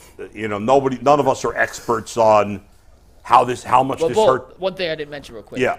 They actually put out a depiction of what the proposal in Brook Park would look like. And Steve, take that to a full here. This is a drawing or a mock-up of what this could look like. That's so sad because you had the Chicago release and it's this beautiful pictures, and this is just some pathetic looking picture. I think of a stadium. I think that probably will come later. I know it's just so sad compared to There's the airport next door. They got to build this stadium into the ground. We talked about that. Right, because of it's FAA. so close to the airport. And by the way, the airport's in Cleveland, so the stadium's like 2 feet from Cleveland. Yeah, basically. Wouldn't that solve every problem if Cleveland incorporated Brook Park? I mean, wouldn't that end the problem? Redistrict the land? Yeah, let's go. Why would Brook Park do that? I don't know. Rezone it or whatever Who the knows? correct word is. Well, Brook Park going to pay for all the infrastructure by themselves? No, the county will. Yeah, of course. Listen, we've all talked to death the fact about public money. We get it. It is what it is. It sucks. Why governments give money to billionaires, we have no idea. That's sadly the way of the world. But we've talked about this. I don't know. I mean, I don't know what's left to say about it. We keep talking about it, and Well, now that the plan's proposed, yeah. or at least they've had discussions with state lawmakers on the plans, I asked you guys for the confidence meter. Yes. That the end result of whatever these discussions will end up with the Browns moving to Brook Park for a $2.5 All right, let's start with million Tyvus. dome. Tyvus, where'd you fall on the confidence meter that Brook Park will be the eventual home and or playing place, not home, of the Cleveland Browns? Well, nothing in life is 100% except death and taxes, which is why I went with a 9. Because I just knew to myself that I think essentially that's what Jimmy wants anyways, is to move to Brook Park so he can build the land up, make money hand over fist like that. I think the players would love to have a dome. I think Deshaun, if he's still here, which some people on the panel think he may not be, not going to say any names. That's not crazy to think he won't be. Not going to say any names, but I think he wants to be in the dome. I mean, you want to have a warm element, and I think that Jimmy made a statement, I think, maybe a couple months ago where he was like, this is Cleveland. Cleveland deserves nice things. They need to look at themselves as the best of the best, and he want to help build that there. So when he said that, I knew they was all in on the dome from there on out. But like I said, nothing is 100% in life. So 9 out of 10. And taxes are not a sure thing either. Death is the only sure thing. Taxes is sure. No, it's not. There's a lot of people that don't pay taxes. They still got a bill though. But doesn't mean they're going to pay it. I didn't say you had to pay it. And not everybody gets a bill. I'd like to meet those people, Wesley Snipes. see how they do it. Hey, how does taxes work? So if you don't pay your taxes, you just go to jail for like 6 months? I have no idea. 'Cause if that's the case- I think you got to not pay your taxes for a long time. If that's the case, I'd rather just sit in the cell for 6 months. You rather sit in the cell? And then, so you do the 6 months, and then you just I have no idea. Because if that's the Tyvus, I'm case, not an I expert, would but I go don't there think you for wanna 6 go to jail. months. I would go to jail for 6 months to not pay my taxes. All right. Go ahead, When you Jason. get to my tax level. Jason, 6 months in jail or pay your taxes? Depending on what it is. When Depends you on get, if my wife's mad at me or not. Depends on the jail, too. What kind of jail? Like, I have my we wife. ain't talking oh, I shouldn't hard say time. Like, I'm not going to prison. I know somebody. I know somebody that went to jail, and they were in one of those country club jails. yeah. Well, apparently there was at least this is what I was told. I don't know that it's definitely true. That apparently there was not even a fence. In theory, I don't believe that. that's what I was told. That these are all they were like white collar criminals, Yeah. and they could have in theory just walked away. Now again, I don't know if this is true or not. Like I would go to that jail for 6 months, but I ain't going to no real jail for 6 months. Yeah, not prison. I ain't saying prison. I'm way too pretty to go to jail for 6 months. I know. I can't be having that. I'd love you in jail. Forget it. What about Tyvus? You can't run from them. Tyvus. They would love. Tyvus will beat him up. Yeah, I'm about to say come that. on. I ain't going. You ain't running away from me. I'm not catch going. you. Oh my God, Jay. I don't do that Tells stuff. about I it. ain't going for it. I'm just telling you that right now. I ain't going for it. You don't have to be fast. You just have to be faster than one Then guy. Oh, but think about what we're laughing about right now. Anyway, Jason, your confidence meter. Not in surviving rails. prison, but in the Browns ending goodness. up in Brook Park. We can't keep doing shows together, the three of us. We definitely can and will. 100%. Confidence meter I sent in, I told Mikey 6.5. Oh. And I was probably high on that. It probably should be a 5. Because the funding piece, I've said it 100 times. If they get the funding, this is happening. Yeah. But Kansas City was loud and clear, and they said, no, you're not going to raise, it was the sales tax, and they shot it down by like 60%. It was like 58% no. Like, that's pretty strong. So, and I know the Browns are probably looking at that and trying to navigate how are we going to build, like, the public side of this. Where's the funding going to come from? I think there's a lot of people that look at Jimmy and don't like him for a variety of reasons. It's not very likable. Who say, if you want it, you build it yourself. You just sold Pilot. You've got $11 billion, $12 billion. If you can afford the Milwaukee Bucks, you can afford this. And so I think this is a really big hurdle to overcome. I don't know if they're going to get there. If they get there, if they figure out the financing, this is going to happen. But that's a really big if right now. Jason and I are kind of on the same page. I was thinking 5 also, and then the last second I went with a 6. So we're kind of on the same thing there.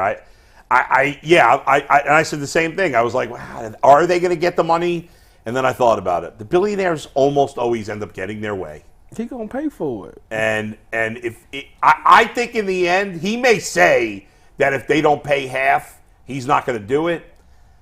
I think they'll find a way to get half from the public. But even if they're short of half, He'll still do it. I think in the end he won't let that stand his way because the team being in Brook Park with the plans he has, hotels and this and all these things, he is going to make so much money on that. No matter what he invests initially. He gets 100% of the proceeds, the profits. Well, of the stuff, because like, I mean, he doesn't have to pay taxes. I mean, the stadium. Yeah, well, you know what I mean. The stadium would be a public component. I'm talking about if obviously. he paid but it the himself. rest would be But his. the rest is his. Yeah. The mixed use around it Plus, would all be his. he gonna pay for it. If they renovate the stadium on the lakefront, there's no Super Bowl. No. If they get a brand new dome stadium, I know it's not a guarantee because it's Cleveland. I bet you there's a chance they'll get a Super Bowl. If that's what it takes to get that, the league will give us one.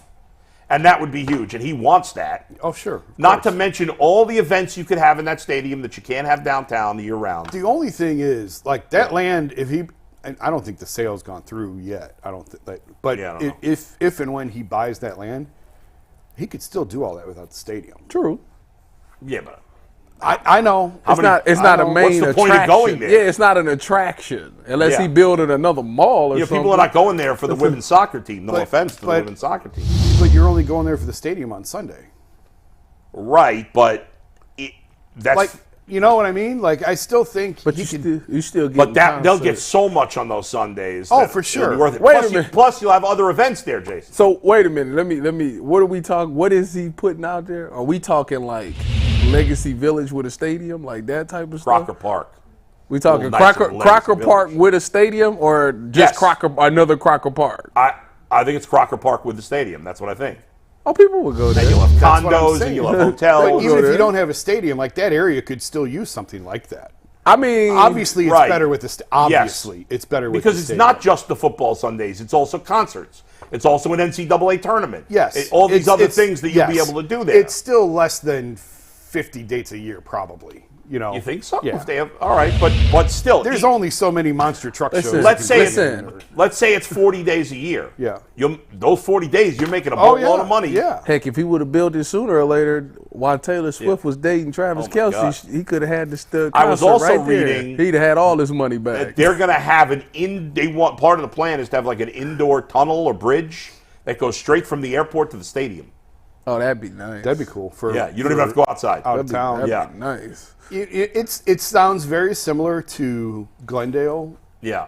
and they put the stadium there first. Actually, Right. the stadium used to be out in the middle of nowhere. Were you ever out there when it? I don't. That was probably before your time. No, it's there was not. just the stadium and nothing around it. Yeah. and now then they built it up the whole area around it. And I don't know that they've really gotten. I need to look into that. I don't know if they've gotten the return on that. They Well, thought they but were I going would to. say obviously there's a lot more money in LA. No, Glendale, Glendale's Arizona. Arizona. Oh, Arizona. Sorry, but I was going to say like people like in Cleveland, you don't have to worry about traffic, so it's so much easier getting to things.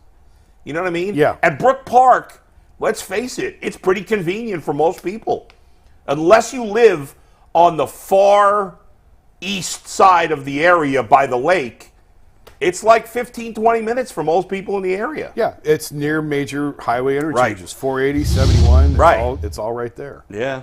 It's it's a good The location. red line extension, I assume that's an extension. That would be really helpful. That would Yeah. be That'd be great. Right. If you extend the red line there. Well, we'll see. If there's an airport And you said, walkway. where was you at on the meter? 6.5. And you 6. Six. But I'm actually more like a 5. Y'all sick. I just don't. It's a lot of money. It's a lot of money. It is a lot of money. It I is don't a know how- lot of money. I still think that the E-tabs is the way to go. Yeah. They don't listen. I think there's ways to fund this without marijuana and gambling. weed and gambling. Yeah.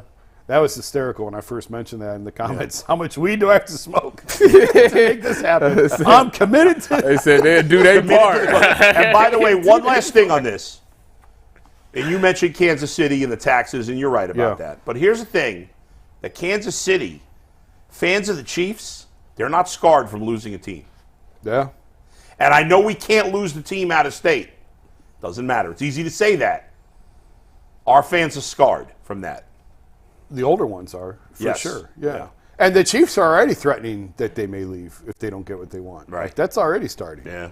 All right, Mike. Imagine that. Imagine Yo, the God, that would best be- team in the league Yeah, leaving. that'd be crazy. I don't know where they'd go. That'd be crazy, yeah. Mahomes leaving Kansas City would be absurd. All right, guys, we got to talk Monopoly Go one more time. Right now, you can team up with friends for time tournaments where you work together to build up each other's boards. The more you and your friends win together, the more prizes you unlock, and there's so much to get. Unique stickers you can trade with friends to complete albums for big prizes. Cool new playing pieces to travel boards with. Hilarious emojis for taunting friends when you smash their buildings or heist their vaults. Plus, Monopoly Go feels new and exciting every day with constantly changing tournaments and challenges. A ton include their own unique minigames like digging for treasure, and there's new ways and timed events that help you win big, like massive multipliers for everything you win in Rent Frenzies. There's always something fun to discover in Monopoly Go, so get off the bench, download it now for free on Google Play or the App Store. Game on.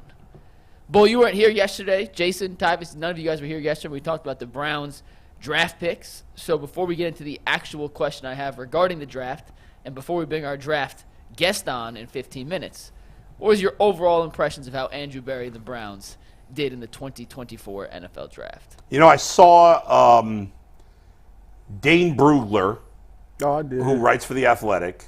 He gave his opinion, and this is all he does. I mean, Right. he is a draft guy. Yes. Okay? Now, I really believe draft grades are stupid. But if anybody's going to do them, it's guys like Kuiper and Dane Brugler, right? And Brugler ranked all 32 draft classes, and I think the Browns finished like 29th or 30th. And it wasn't necessarily that he said the Browns draft class was bad. It's just they didn't have a first-round pick, Right. which most teams did, and they didn't have a fourth-round pick. So they only have 2 players in the top 155 picks. Right. So how good could their draft class be? That's fair. Right? Now, Mike Hall Jr., who I know you love, go Bucks, as Tyvis would say, Go Bucks. is a player that people like, but he's also a player with some question marks, too. And with an offensive lineman, the guy played a lot of games at Michigan. We'll see how he translates. Outside of that, the other guy, Thrash, the wide receiver, we'll see him. The other 3 guys are 6- and 7-round picks. I don't even know if they make the team. I mean, they're practice squad guys. yeah, at best. They look like practice squad So guys. the only guys that might play a role are in the top 3. And even the third guy, I a would wide say the top receiver. I say the top 2. Yeah, Yeah. I agree. That So- was my big question, which I'll ask now, and you guys could incorporate into your answer. Yeah. Of those 4-day 3 guys, will one make the roster, the final 53-man roster, or are we looking at a chance where it's just 2 players from this draft class making the first? I think the 5th-round pick usually makes the roster more often than not. Thrash and Watson have a good chance. Yeah. They have a good. The other 2 are locks. The other 2 are 1,000%. Well, no, Hollins and Holland's He was into saying the his top locks. 2. Top I'm just 2. saying Yeah, of the we day know 3 that. guys. I'm saying. Of the day 3 guys, Tyvis. Thrash- Watson will probably Thrash and make it Watson. because they're thin. It's the one position they're Exactly, thin at yeah. as linebacker. Yeah. And Thrash will make. So you got your starting 3 receivers. We know Tillman is 4. So who's the 5th receiver? It could be Bell. Or him. Could be Thrash, right? Or Michael Woods. He's not going to make the team. They was high on him. And they could keep 6 he receivers just gets also. hurt. Yeah. I'll be surprised if Thrash doesn't make it. The linebacker probably does. My guess is the 7th-round picks are at best practice squad guys. That's what I just said. Yeah. I think 2 are locks. I think it's the top. I think it's Hall and Zinter. Yeah, that's Beyond not that, even. But I think the other two guys, I would say, If have a they- better if- than 50% chance to make it. If Watson can play special teams, That's that'll right. get him on. That'll get him on the roster. They're me- thin at That's their- linebacker, Jason. me They and, they only have three guys that are veteran Yeah, players. but I don't know if you're count. What was he? A fifth, sixth? Six. Sixth round Watson? pick. Watson was a 6th-round pick. Yeah. He's a 2023 SEC Defensive Player of the Year. He's a good instinctual player. He did not. Does do he- well. But Not a only great athlete. they only have. Is he an outsider or is he a Mike? Do you know? He had Steve. Go down to his stats. You go down one. He had sacks. He Yeah. played more Mike than outside, but I See, think that- he's relatively versatile. See, that's the thing. So that kind of saves him a little Yeah. bit because Mike is a position that's going to be of concern after Yes. this season. Yes. So you get a guy, Yeah. you get him in here. I think I said this on my thing where I said his name wrong. But anyways, Yeah, you called him Wilson. yeah, Watson. Yeah. I know. I'm trying to do it Thinking fast. of Mac Wilson. Yeah, trying to do it fast. Anyways, they're thin at Mike after the season. You go get Jordan Hicks, but he's like 31 years old. So They you have go three. The Browns have, I believe, 3 linebackers on their roster before this draft that have played in the league. Every other linebacker on the roster is an undrafted free agent the last couple of years. So I think he's got a decent shot to make the team. I think Thrash has got a decent shot. I think the 2 7th-round picks are long shots. Obviously, Hall and Zinter are on. I don't think they carry 4 rookies on the 53. I don't think. Maybe I'm wrong. I don't know. I mean, then why not? I don't know if they what got they the had spots. last year. Yeah, the spots is thin. Like I said, me and Nathan went over this during the draft. I mean, David Bell's not a lock to make the team. no, that's why I said he got a shot. Thrash is. I think Thrash and Bell are battling for the 5th spot. I agree. He got to stretch the field because that's the one thing that they don't have is a guy that can stretch the field. And Yeah. I mean, 4.46 is not 4.3, but. 4.46. That's what I ran. You can stretch the field. That's You can stretch my the field pick. with that. I say the first 4 guys all make it. But I obviously, the linebacker and Thrash are not guarantees. But I bet they both make it, and the 7th-rounders don't. We That's talked my The only this thing I don't yesterday. like about Thrash is he has small hands. You know what they say about guys with small hands, right? Small feet. No, they wear small gloves. Okay. Anyway, We talked about this yesterday in Tyvis, Jason Bull. I'm curious what you guys think. Yeah. They took Mike Hall in the first round. Go Bucks. And that adds a ton of defensive tackles to that room. They also took Javon Briggs in the 7th round, who, for the sake of this, I'll put him here. They now have 7 defensive tackles on the roster. I can't imagine a scenario they carry more than 5. 5. I well, thought the they carried 7th-round pick's not 4. making So the team. 6 for 5. They're say still they going might carry to part ways with 4. somebody. Who's the odd man out? Dalvin's a lock because he's under contract. I mean, they're not going to cut Ika after 1 year. You never know. I guess they could. You never know. He's not developing like you would hope. I put Briggs on there as a 7th round. Yeah, but Briggs So- is not making so the the Dalvin- first 6 are the real ones. So right now, Dalvin and Mike is locks. Like that's just they're too obedient. Yeah, but they can I bet you they keep the 6 guys without Briggs. They might keep 5. I think the bottom 2 gone. You think Ika's gone I after do. 1 year? Possibly. Wasn't he like a 4th-round pick?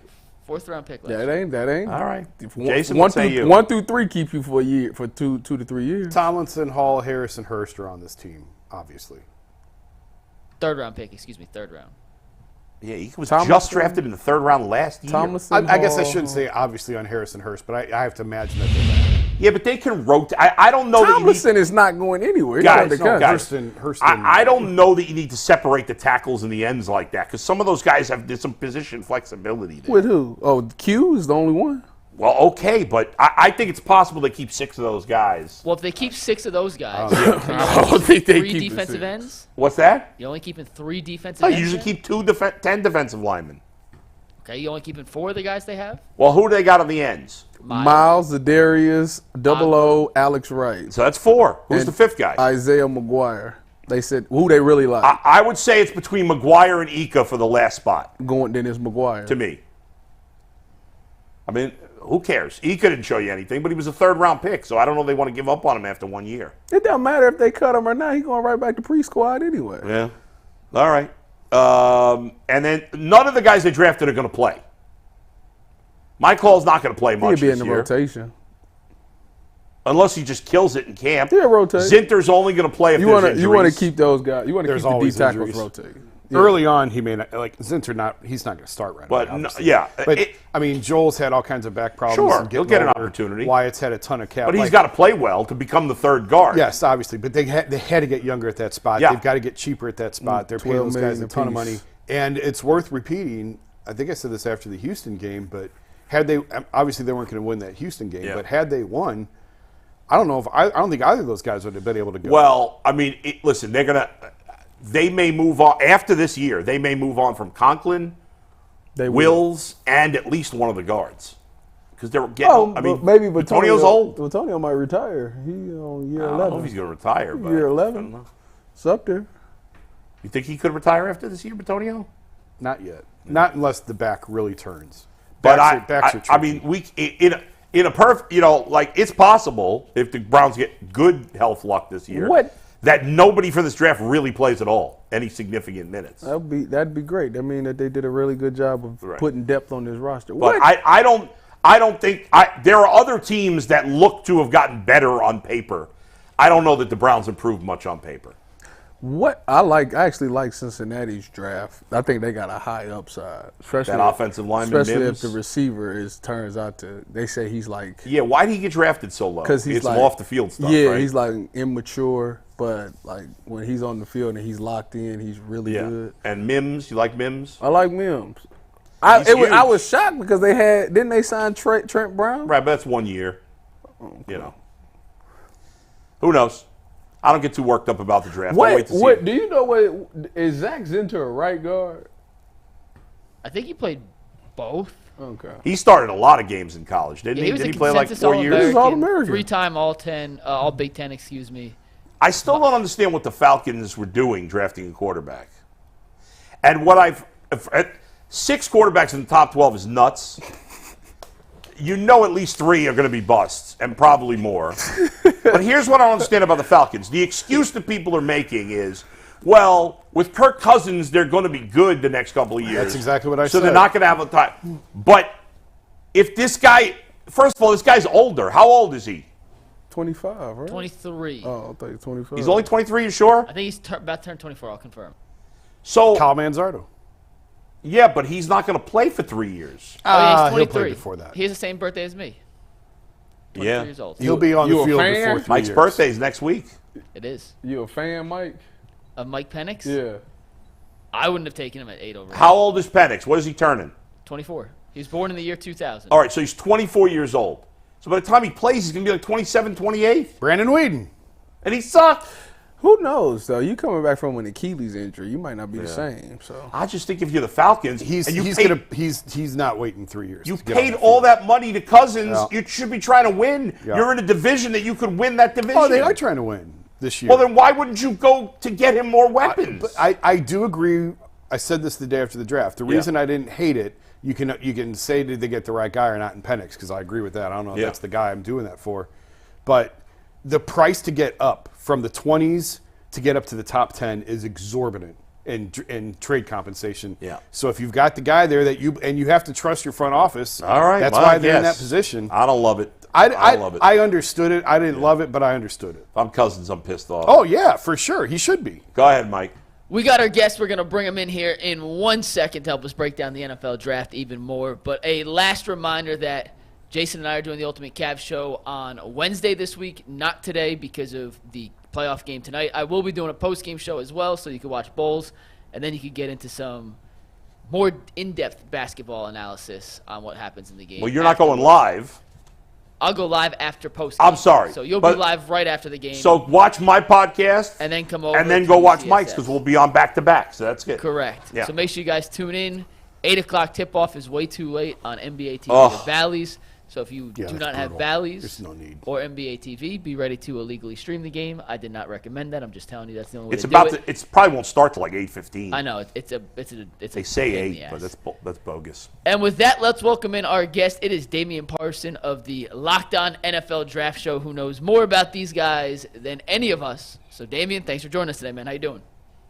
Hey, what's going on, fellas? Appreciate the time, man. All right, settle the debate over the Falcons before we get into the Browns. What do you think? I wouldn't have done it. I think 8th overall, This is a team that needed to address the edge rusher position. Latu was still on the board. Dallas Turner, Jared Verse. They ended up going defensive line second round, but even those picks to me felt a little disjointed. Or like, where's Rook Ororo out of Clemson going to play? You have David Onyemata. You have Grady Jarrett. I do like Braylon Trice, and I like Brandon Dortless as well. So it was just kind of, I felt second round like Terry Fontenot kind of heard the criticisms on not addressing defense in the first round in like 4 consecutive drafts and decided to go heavy in round 2. But I just don't understand the plan right now or where they're going to play some of those guys. I think I ended up giving them a C, maybe C- for their draft. When you look at the AFC North and you see all of the draft picks in the draft class, who you think walked away with the best draft out of the Steelers, Bengals, Browns, and Ravens? I think all 4 teams did pretty well. I think the Steelers were the team that walked away I think with the highest grade, if I remember correctly.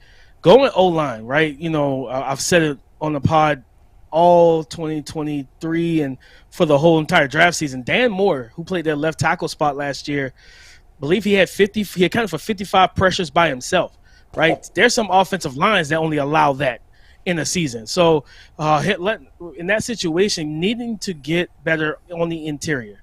It didn't matter who's at quarterback, Kenny Pickett, Russell Wilson, or Justin Fields. And for them to get Mason McCormick on late in the draft, be able to get Troy Fautanu, and then Zach Frazier, the center out of West Virginia, love those picks, adding Roman Wilson to George Pickens. I think now, whoever's at quarterback, you have Arthur Smith, who's been in Atlanta and Tennessee. We're going to see a heavy run game with Najee Harris and with Jalen Warren. You're going to probably, especially with these 2 quarterbacks, depending on who's playing and starting most of the season, I expect to see a lot of what they call king, queen, and even kind of diamond pistol sets where you have multiple backs in the backfield with the quarterback. He gets very creative with his sets, and I expect to see a lot of that in Pittsburgh. I'm curious. Tyvis was talking before about Mims, the guy the Bengals drafted in the first round, the offensive lineman. Everybody seems to think the upside on him is he could be the best offensive lineman in this draft, but he's barely played in college. He's a crazy physical specimen. What do you think of him? I love the potential. I love the size, the skill set. He's athletic, quick out of the blocks, be able to get to his spots, his set points. He's rarely ever beaten around the corner. And main thing for him is, like you said, he doesn't have a lot of experience. So dealing with highly active rushers with multiple counters that will sell outside, work back cross face inside, to a clear path to the quarterback. You want to see him, have to deal with that and learn from it. It's going to be interesting to see how, or if they make it I guess you could say make it a competition in camp. They brought in Trent Brown, who was with the Patriots and I think the Raiders over the last couple of years. I think he's on like a 1-year deal. You have Orlando Brown on the left side. So probably Trent and Demarius Mims battle it out in training camp this summer rather. But I think it's a good pick, a guy that can be a cornerstone type of tackle. I've always believed with his athleticism, and if I remember correctly, I was told that he actually took left tackle snaps at times in practice. He can flip to left tackle. He's 6'8", 340, 350, but he moves very well, extremely strong. The one thing they got to work on him with is kind of technical aspects, his footwork in the run game.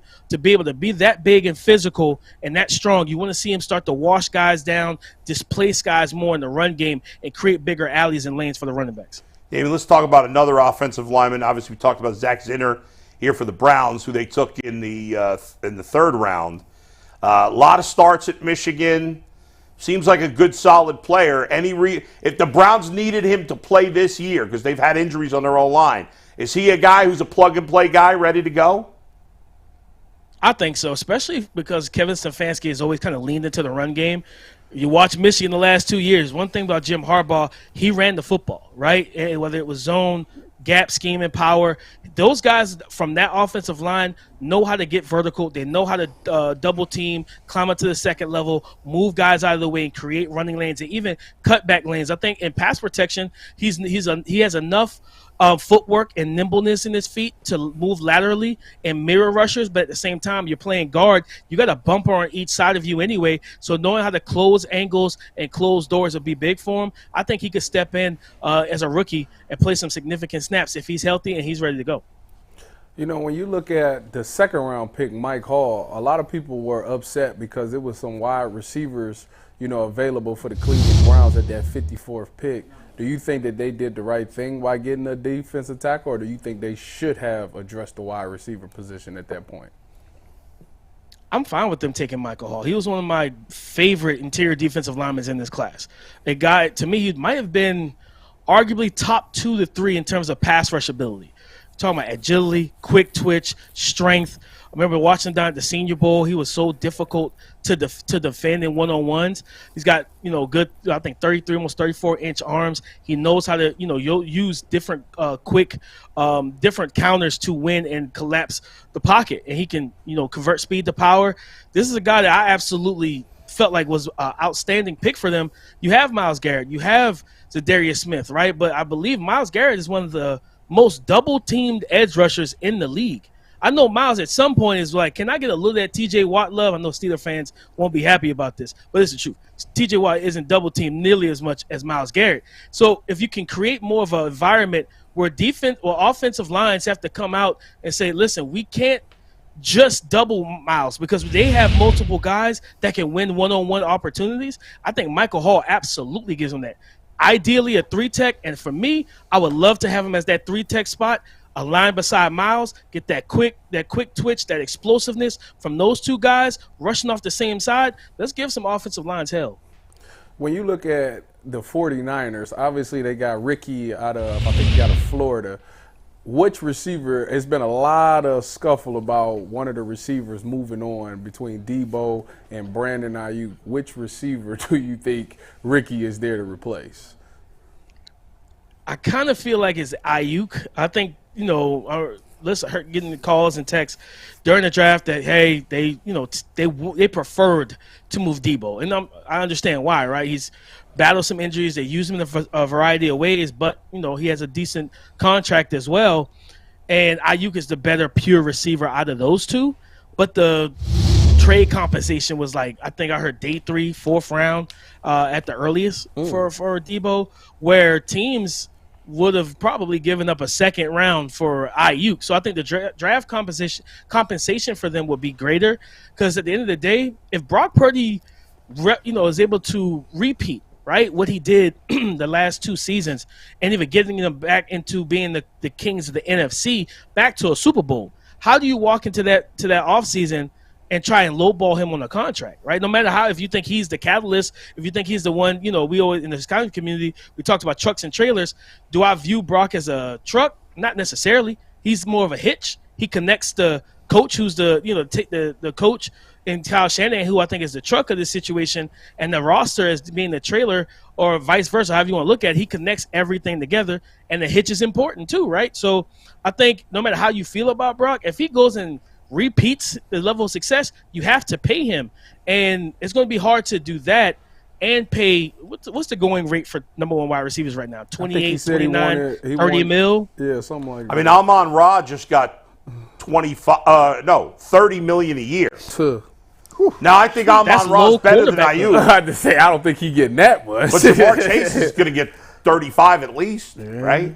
Well, yes. Jefferson, 35 but at least. Brandon ain't that. I know, but he's the latest guy, right? So he's got to get close to 30, I would think, at least. He had numbers like that last year. He's a dog. Like, he's their best route runner. Yeah. Like, speed down the field, catch radius. And to be honest with you, if you go back and watch the Super Bowl against Steve Spagnuolo's man coverage defense, everybody else was locked up but him. He just wasn't the first progression. If they targeted him, he had a touchdown that Brock missed. I think he had 2 that Brock missed, actually. So, like, and that pressure had a lot to do with it as well. But he was getting open against those talented DBs. He's a dog, and if you put him in an offense where he's getting 150, 60, 70 targets like a lot of the top wide receivers, I think we'll view him a little bit better. But in this situation, you got CMC, you got George Kittle, you have Debo and Ayuk. It's hard to just say, hey, let's take him away. It's hard to take just one guy away in that offense. So I think Ricky Pearsall probably is going to be replacing Ayuk, but it all depends on how Kyle Shanahan wants to do it as well. If they view that, hey, we don't need a receiver to do the running back things that Debo does, and we bring in Jacob Cowing to bring the speed that we haven't had, bring in Ricky Pearsall to make this a more well-rounded group, and then pay Ayuk, by all means, I think that'll be a successful plan as well. We were talking before you joined about just the lack of spots on the Browns 53. So how did Jamari Thrash and Nathaniel Watson make this roster? Man, Jamari Thrash, I actually interviewed him a couple days before the draft. He was on the Locked On NFL Draft podcast, so you can go check it out. Outstanding, intelligent young man. He's very attention detailed. He talks about how much film he watches. He actually started to study Amari Cooper, which is funny because now that's his teammate. And I told him, now he gets to actually learn from the guy. But route running, he's very tempoed, patient, knows how to use his body with stemming and pushing guys vertical, breaking at the top of his routes. He had a successful week in Mobile as well at the Senior Bowl, and he actually tested better than some people actually expected at the Combine. I think being able to be that depth piece who has starter upside in this offense. He said, I'm willing to do whatever they need me to do, whatever a team needs him to do, whether that's play outside at the X, play the Z, play the slot, whatever it is. He's a very coachable young man, and I think with his IQ and what he brings to the table, he's going to really be in the good graces of Kevin Stefanski. It's all about going out there and gaining that chemistry with Deshaun Watson and the quarterbacks, him and Jameis Winston. With Nathaniel Watson, and I actually said this, I think, on the pod, I said he is an AFC North type of linebacker. I talked to him at the Senior Bowl, and one of his favorite things is I like to hit people. I want to hit people. He's physical. He's a downhill young man. He does give you some of that kind of stand-up, work on the outside type of versatility. He can mug the A gaps and like double A gap simulated pressures and everything. Is he a outstanding coverage guy? Like he's not going to be, Micah Parsons and none of these like super athletic coverage defenders, but he, in the Senior Bowl game, he dropped off into a spot, read the route concepts, and made a big hit across the middle that got everybody out of their feet during the actual game. This young man is very, very determined, intelligent, like I said, versatile. I think he'll be willing to play special teams also. I think those are the ways that he'll be able to find his way on this 53-man roster. Mikey. Damon, I'm curious, anytime we have a guest on who's not embedded into the Cleveland scene like we are, I'm curious what their opinion on Deshaun Watson is and what you've seen from him over the last 2 years as a member of the Cleveland Browns, going back to Houston, and whether or not you're confident he can regain that elite form we saw prior to him coming to Cleveland. Man, watching him over the last 2 years, of course, the first year, coming off the suspension and everything, you could tell the guy didn't play football in quite some time, right? I have not seen the confident Deshaun Watson we saw in Houston. And there could be a litany of reasons for that, everything that was going on in his personal life off the field. I think the talent is still there. The ability to move the pocket, create second reaction throws, the arm talent is still there. Granted, I think also adjusting from a dome primarily to the frigid temperatures in Cleveland late in the season it's something that guys take time to get used to, coming from being, in control weather to no one can control it but God. I think that's the situation where he had to get comfortable with. Like I said, everything else is there for him physically. I think he's still the same guy. Now it's all about getting him back to being comfortable, confident, to execute this offense and play at the level we've seen him play with. There's enough weapons on this offense for him to be able to give defenses a lot of nightmares from David Njoku stepping up. Hopefully we get Nick Chubb back, ready to roll and healthy after that nasty knee injury. Adding Jamari Thrash, adding Jerry Jeudy. He has route runners. He has speed. There's a lot here. Cedric Tillman, the second-year receiver out of Tennessee, being a big body, contested catch, back shoulder fade type of guy, a possession receiver of sorts. You guys did what I like teams to do. Build your receiver core like a basketball team. You got Elijah Moore still there. You have your pick of the litter, right? Your different flavors. I think he can get back to being what we've seen, but it's going to take him mentally being there, and I don't think we've seen that yet. Fair, Damien. Appreciate it, man. Great stuff. Thanks for the insight. Hey, appreciate the invite, guys. All right, good stuff. Love from the Yeah, good stuff. That was Damian Parson of Locked On's NFL Draft Show. Make sure you guys check that out. And I guess he interviewed Jamari Trash last week, so make sure you guys check that out. Definitely a good interview. Did you just call him Jamari Trash? He did. I did it during the short, too, Jamari Thrash. I'm so sorry.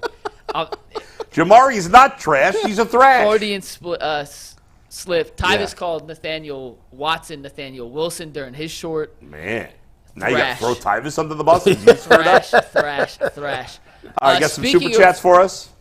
We do, but first, the Browns, in the last 20 minutes, have signed a veteran offensive lineman. No. Brian Allen, who was drafted in 2018 Falcons? by the Los Angeles Rams, Oh. has started 32 games over his career. All right, he's a PFF backup grades guy. are decent. Are you surprised they signed a? I'm just a little more surprised. What position? He's a center. Who was their backup center? Center guard. I mean, it was Nick Whippler. Harris. Oh, Whippler, right, yeah. Whippler. Well, maybe they don't think much of Whippler. I don't know. No, I know they like Luke. You gotta have position battles, though. You wanna make sure. That's the thing. I think that If they like him, why did they sign Allen? you always want to have battles. You don't want nobody Okay. resting off their more. Same Fair reason enough. they brought Tyler Huntley in. I'm telling you, it's about right. competition. You Yeah. gotta make people I mean, they're get not better paying. He's from probably got no competition. guaranteed money, Mike. So what's the harm in bringing him in? I didn't say there's a harm. His PFF career grades as a rookie in 2018, 80.3. Then he took a step back his next year in 2019, 58.6. He played 900 snaps. He played every snap possible in 2021 for the Rams. An 80.2 grade, 87.4 pass blocking grade that season. 2022 dealt with some injuries, fell to a 63.8. 2023 only played in 3 games, so he's been injured the last 2 seasons. So he's been Had a injured and hasn't played much. 69.2. It's always, that's So- like He's a Mo- camp. I mean, he's certainly no guarantee to make. like Mo Hurst. He's going to battle Whippler for the backup center job. I do have a Brian Allen story, actually. Oh, really? Yeah. yeah, that's He funny. is the one player I talked to for the stripper story at the Super Bowl. And Nice. he just told me, like, yeah, they told us to stay away from that place or something. Like, it was harmless. Right. But the story, like, blew Was it the up. Bengals-Rams Super Bowl? No, it was the Patriots-Rams Super Bowl. Oh, right. And okay. that story blew up, and I noticed he had temporarily followed me on Twitter. And then unfollowed you. And then he followed me, I think, like, hoping I would follow him back so that he could, because I had my DMs closed at the time. And then, like, it was like you got to know, and then when I went, he had already unfollowed me. You know, like, well, I'm not going to follow him now. So, Brian Allen. we meet again. Are you going to remind him of that? Oh, yeah. Oh, yeah. Why'd you unfollow me, dude? I was about to follow you. If I see him at the facility, if he's that's still right. here, I Yeah. will for sure mention, hey, I was the stripper story guy. We got a bunch of super chats. Yeah, go Some ahead, of these are Mike. questions, so I want to spend some time on this. And we appreciate everyone. Big numbers today, so we appreciate you guys Nice. tuning in. Charles T sent a couple, and this is a question to start. To all the guys, if the team is getting 40 wide open shots and 40 open shots, is the offensive game plan actually working and guys just not hitting? That's part of it. Yeah, I mean, Yeah. if the Cavs are getting all these good looks, it's hard to blame JB too much. Well, Mike and I have talked about this a lot throughout Yeah. the series. There have been moments, particularly in third quarters, where it felt to me like you need a timeout here and you need an ATO. Right. You need one play. You need one after timeout play. Run your best play and just get a bucket. And there's not a best or play. run a great play Yeah. and get somebody an open look, an easy look, and get a bucket. And I feel like there have been missed opportunities for that when Orlando's sort of gone on these stretches and really, especially the last 2 games, and really sealed the game in the third quarter. So some of it is, yes, of course, it's coaching. He And some of it is 0-7 on the road in the playoffs. some Not of just it- in Cleveland. But no, yeah, that's Oh, throughout. okay. But some of it also is, some of it's a make or miss league, and they're not making shots. Like the shot, you can't say they're not getting open looks. They Right. are. Yeah. They are, and they're not making them. You know, an underrated part of a coach in basketball more than any other sport is, like in football, you call timeouts for specific reasons. But in basketball, you got to use timeouts sometimes. You have to have a feel. I mean, the Lakers ran out of timeouts last night. Okay, They there you go. They didn't have it last 3 Right. minutes of the game. They didn't have a timeout. Like a I didn't, coach- Mike, did you watch that game? I didn't see. I don't want to get So sidetracked. real quick, I did not watch it. I saw the recap this morning. But I turned it on. I watched because I saw it was like a tie game. They lost on a I last-second turned. shot. Well, I saw that. Yeah. I flipped it on with like 3 minutes left, And they were out of timeouts. I'm like, how do you run out of timeouts? They used their second challenge and won the challenge, but you only get the timeout back if you win your first challenge. So they used their last challenge to take a bucket off the board from Denver. Well, that's a good use of it. Essentially, it pick your point. Like Anyway, my point was that, like, knowing there are times where you're like, okay, I feel things getting away from us. I got to know when to call the timeout. And do you think he doesn't have a good feel for that? It's not only that. Well, not only that, but, like, does he have a good feel for when to call the timeout? It's what you're doing coming out of the timeout. Oh, sure, sure. It's the play. Yes. It's not the timeout so much as what are you doing coming out of the timeout. If you're calling timeout, you got to get especially on the road. Right. You got to get a bucket, quiet the crowd down, settle the momentum. You got to get a bucket coming out of the timeout. And that's where I think JB struggled at times. I haven't looked at the ATO numbers on coaches in this series, so I shouldn't say that without looking, but I know one of Ty Lue's strengths when he was here was ATOs. He always had something drawn up coming out of a timeout that's going to get you a bucket.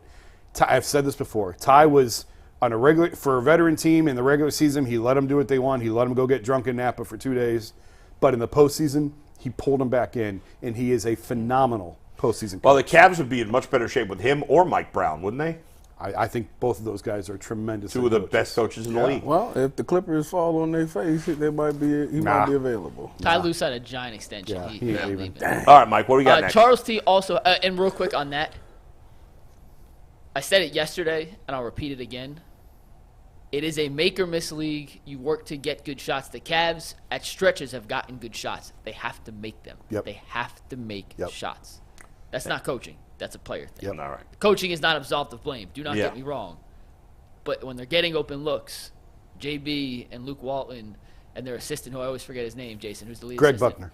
Greg Buckner. They're not the ones missing shots. Charles T. also says, and this was during Jason's number brigade earlier in the show, with Mitchell's playoff numbers, is it best to trade him as soon as possible to rebuild?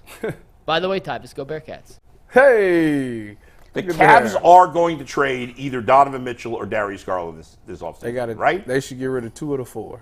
Don't they have to trade one or the other? I don't think that they're going to run this thing back. Right. As status quo. So one of those 2 is gone at the end of this year. They got to trade 2 of the 4. If Donovan signs an extension, you trade Darius. If Donovan won't sign an extension, you trade Donovan, right? I mean, doesn't that make sense?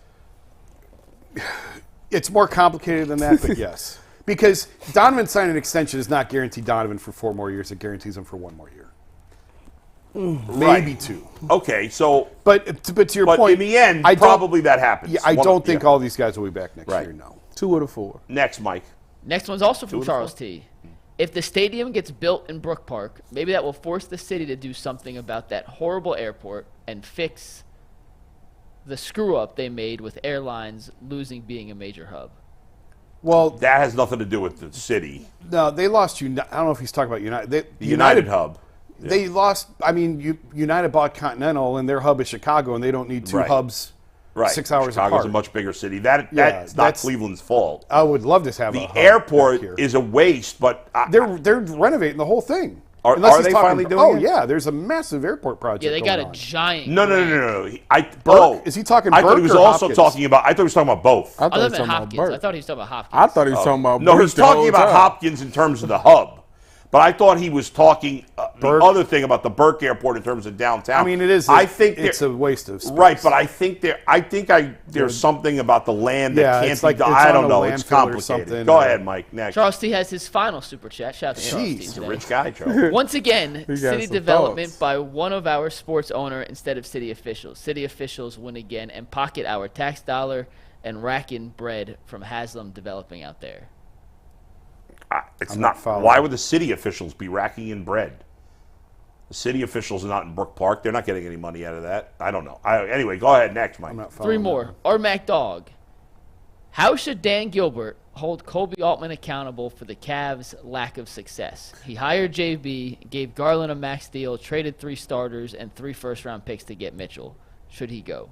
Somebody got to take the fall for the Donovan thing. If the Cavs lose this series, I'm firing Kobe Altman. You're firing everybody in the building. You already Everybody. I'm about to say everybody. You're firing the poor hot dog guy. No, not the hot dog guy. Nobody. He's a good anybody guy. making a small wage is keeping their job. In fact, if I were Dan Gilbert, I'd give every concessions worker a raise, but I'd fire all the executives and all the coaches. With the ticket sales people. No, not those They've people. never. He's never done that. He's always just promoted the next guy up. That's stupid. Next one. Go ahead. Slim Shaney. I'm Slim Shady. Yes, I'm the real Shady. Go ahead. The last time all three Cleveland teams were this good, 2007. Tribe made the ALCS. Cavs reached the finals. Browns 10-7. Plus, Ohio State was in the basketball and football national championship. Right, but the Browns, despite going 10-7, did not make the playoffs. Yeah. That was the Derek Anderson year, of course. The last time all three teams made the playoffs in the I don't know same if it's year, ever happened. I feel like I looked this up. I want to say it happened once. Did it? No? I don't know. I wrote somewhat tongue-in-cheek Yeah. a column when they traded for Donovan that Cleveland was going to win the Super Bowl, the World Series, and the NBA championship all in the same year. So It was it's like 2024. So I think I it's- missed on that one. So it starts this year. So like right now, the Cavs considered to be playoffs, and now the Guardians and Browns would have to make it for everybody have to make it. Well, or are you counting the I Browns? guess you can already? count the Browns Count it either over a way. 2-year span Okay. with Yeah, all yeah, of yeah. them. Go Since ahead, seasons Mike. break over. Do you think, let's just put it on the record right now, Guardians this year, Cavs, and Browns next year will all three make the playoffs? Guardians this year, Yes. Cavs and Browns. I mean, it's much easier to make the playoffs in the NBA, Yeah, obviously. Cavs will make the playoffs next year. What if they have to trade Darius? What if they trade Donovan? Yeah, they can still make the playoffs. Okay. The Browns, they're good enough, but the AFC is so loaded, it's not a guarantee. They better. I say they both make the playoffs. They better. But I actually think, I'm worried about the Guardians. see, I'm more worried about the Browns, and not because of them, just because of you're the not conference. buying the hype. No, I'm just worried about the pitching. I'm just really concerned Yeah. about You don't think they're gonna make the playoffs? I'm What's just- the I'm where are the they hardest right now sport to in make the playoffs. How many games up in the division? Like is it? 3 games. 2 or 3. The AL Central's kind of sneaky good this year. I've said that. No, I I said mean, he's wrong. if you believe I'm the not. early season He's The They're success. White not Sox sneaky are good. terrible. Kansas City is not as bad as They're- people I think. know that, Kansas but they're City is pretty good. First of all, I was the one who said Kansas City was going to be better. Not I you. said the whole division was He said- no. I You the whole said Detroit. I division. said Kansas City. No. Roll the tape. He did I said say- the whole division. But I don't know. Chicago. I'm about to say you But- can't say the whole division. Detroit is not playing that well, No, but they will. and Minnesota's gotten hot here now, And which they're I getting expected. healthy. But I think it's. I Kind think. of. I think the middle is better. I don't think any of those teams are It's that not good. the AL East. Like, let's No. not kid our. But it's not the It is dredges. better. It's not the dredges of baseball. No, it's not. Both Centrals are better. Yeah. In the NL Central, every team's over 500 except for the Cardinals, I think. The White Sox, and we have one more bull, so I'll save Yeah. this in a sec. But the White Sox, they make last year's A's look like Well, they've won 3 or 4 in a row, though, haven't they? the White Sox. Yeah, I think so. Yeah, they're like 5 and 4. They're horrible. Yeah. It is I actually incredible how don't bad think they they're a are. worse roster than the A's were A's last roster year. was worse. Far And by the worse. way, the A's have actually, outside of playing the Guardians, have been decent this year. Pittsburgh is not 500. They're at 14 and 16. Oh, man, they must have been in a big losing streak. They're 3 and 7 in their last 10. Oh, yeah, there you go. they got shut down by my guy Joe Boyle. last Oakland's night. lineup is still horrible, but their pitching has been decent. And They got a last good Super closer, that Mason Great Miller. closer. He's Chat, fantastic. he's electric. Electric. And their rotation's not terrible. They got like a bunch of okay guys. Still trade him. Last Well, that's where the Super Guardians Chat. got to go for Blackburn or Sears or something there. Last Right. one comes from Slim Shaney. Slim And Shady. Tyvus, this is a shout out to your baseball knowledge. You ready? Oh boy. Slim Shaney says, a couple weeks ago, and this is in reference to us building our Ultimate Guardians hitter, Yeah. Tyvus picked Tyvus was Omar out for of best pocket. approach. No. Great answer. He has the most sacrifice hits in the last 50 years and more sacrifice hits than Babe Ruth. Oh, God. Well, who the hell wants And more sacrifice hits than Babe Ruth. That's Slim- what he's Slim looking Shady at. does. A guy More that's Babe Ruth was not sacrificing. a team player. More hits Tyvus, than Babe you Ruth. picked Franmil Reyes as part of the As Ultimate Guard. for power. No, that's laughable. No, for power. No. See, you're thinking of the hitting and every. When he put that bat on that ball, Yeah. it's gone. Yeah. Once every and 27 And at it bats. wasn't gone I didn't when, say who when did Bell, I didn't, Ramirez, but I didn't and- say him I didn't say him for contact. If I know would have that. said him for contact, that's laughable. No. Power? No. He was one of the That strongest was a hitters we terrible ever choice. had. No. He got like 4 home runs. That's like He's a top windmill. 10. He's a what are you talking windmill. about? What do you mean he's got how many home runs? He got like 4 in the top. Okay, not more. He got like 2 in the top 10 of longest home runs. I know that, but That's well, I power. actually didn't know that. That's but power. Who cares? That's power. Albert Bell. That's literally power. I know that, but that's 2 at bats, Stybus. I didn't put him for contact. I understand. So I didn't say when I want him for all contact. right, I'm gonna let it go. Power. Stybus is worked up right now. I'm just confused name. how you don't get that. I get it. It's just still crazy. I got to pee. Make it quick. Go ahead, It's Mike. not a super chat, but I just saw that NBC is reportedly planning to outbid Warner Brothers, TNT, and TBS Yeah. for NBA rights in the coming TV deal. Allegedly, according to this article from the Wall Street Journal, prepared to pay $2.5 billion annually to broadcast national games. Yeah, and supposedly 2.5 Amazon's going to do that billion. too. Man, they better hire the TNT guys because They they're better. I was going to You say said that NBC? can't go away. NBC. NBC had NBA. back in NBC the was day. basketball when we were kids, and it was great. All right, we'll see you on overtime on the ultimate Cleveland Sports Show. Pete, Peace. Fran Meal Reyes. you did a good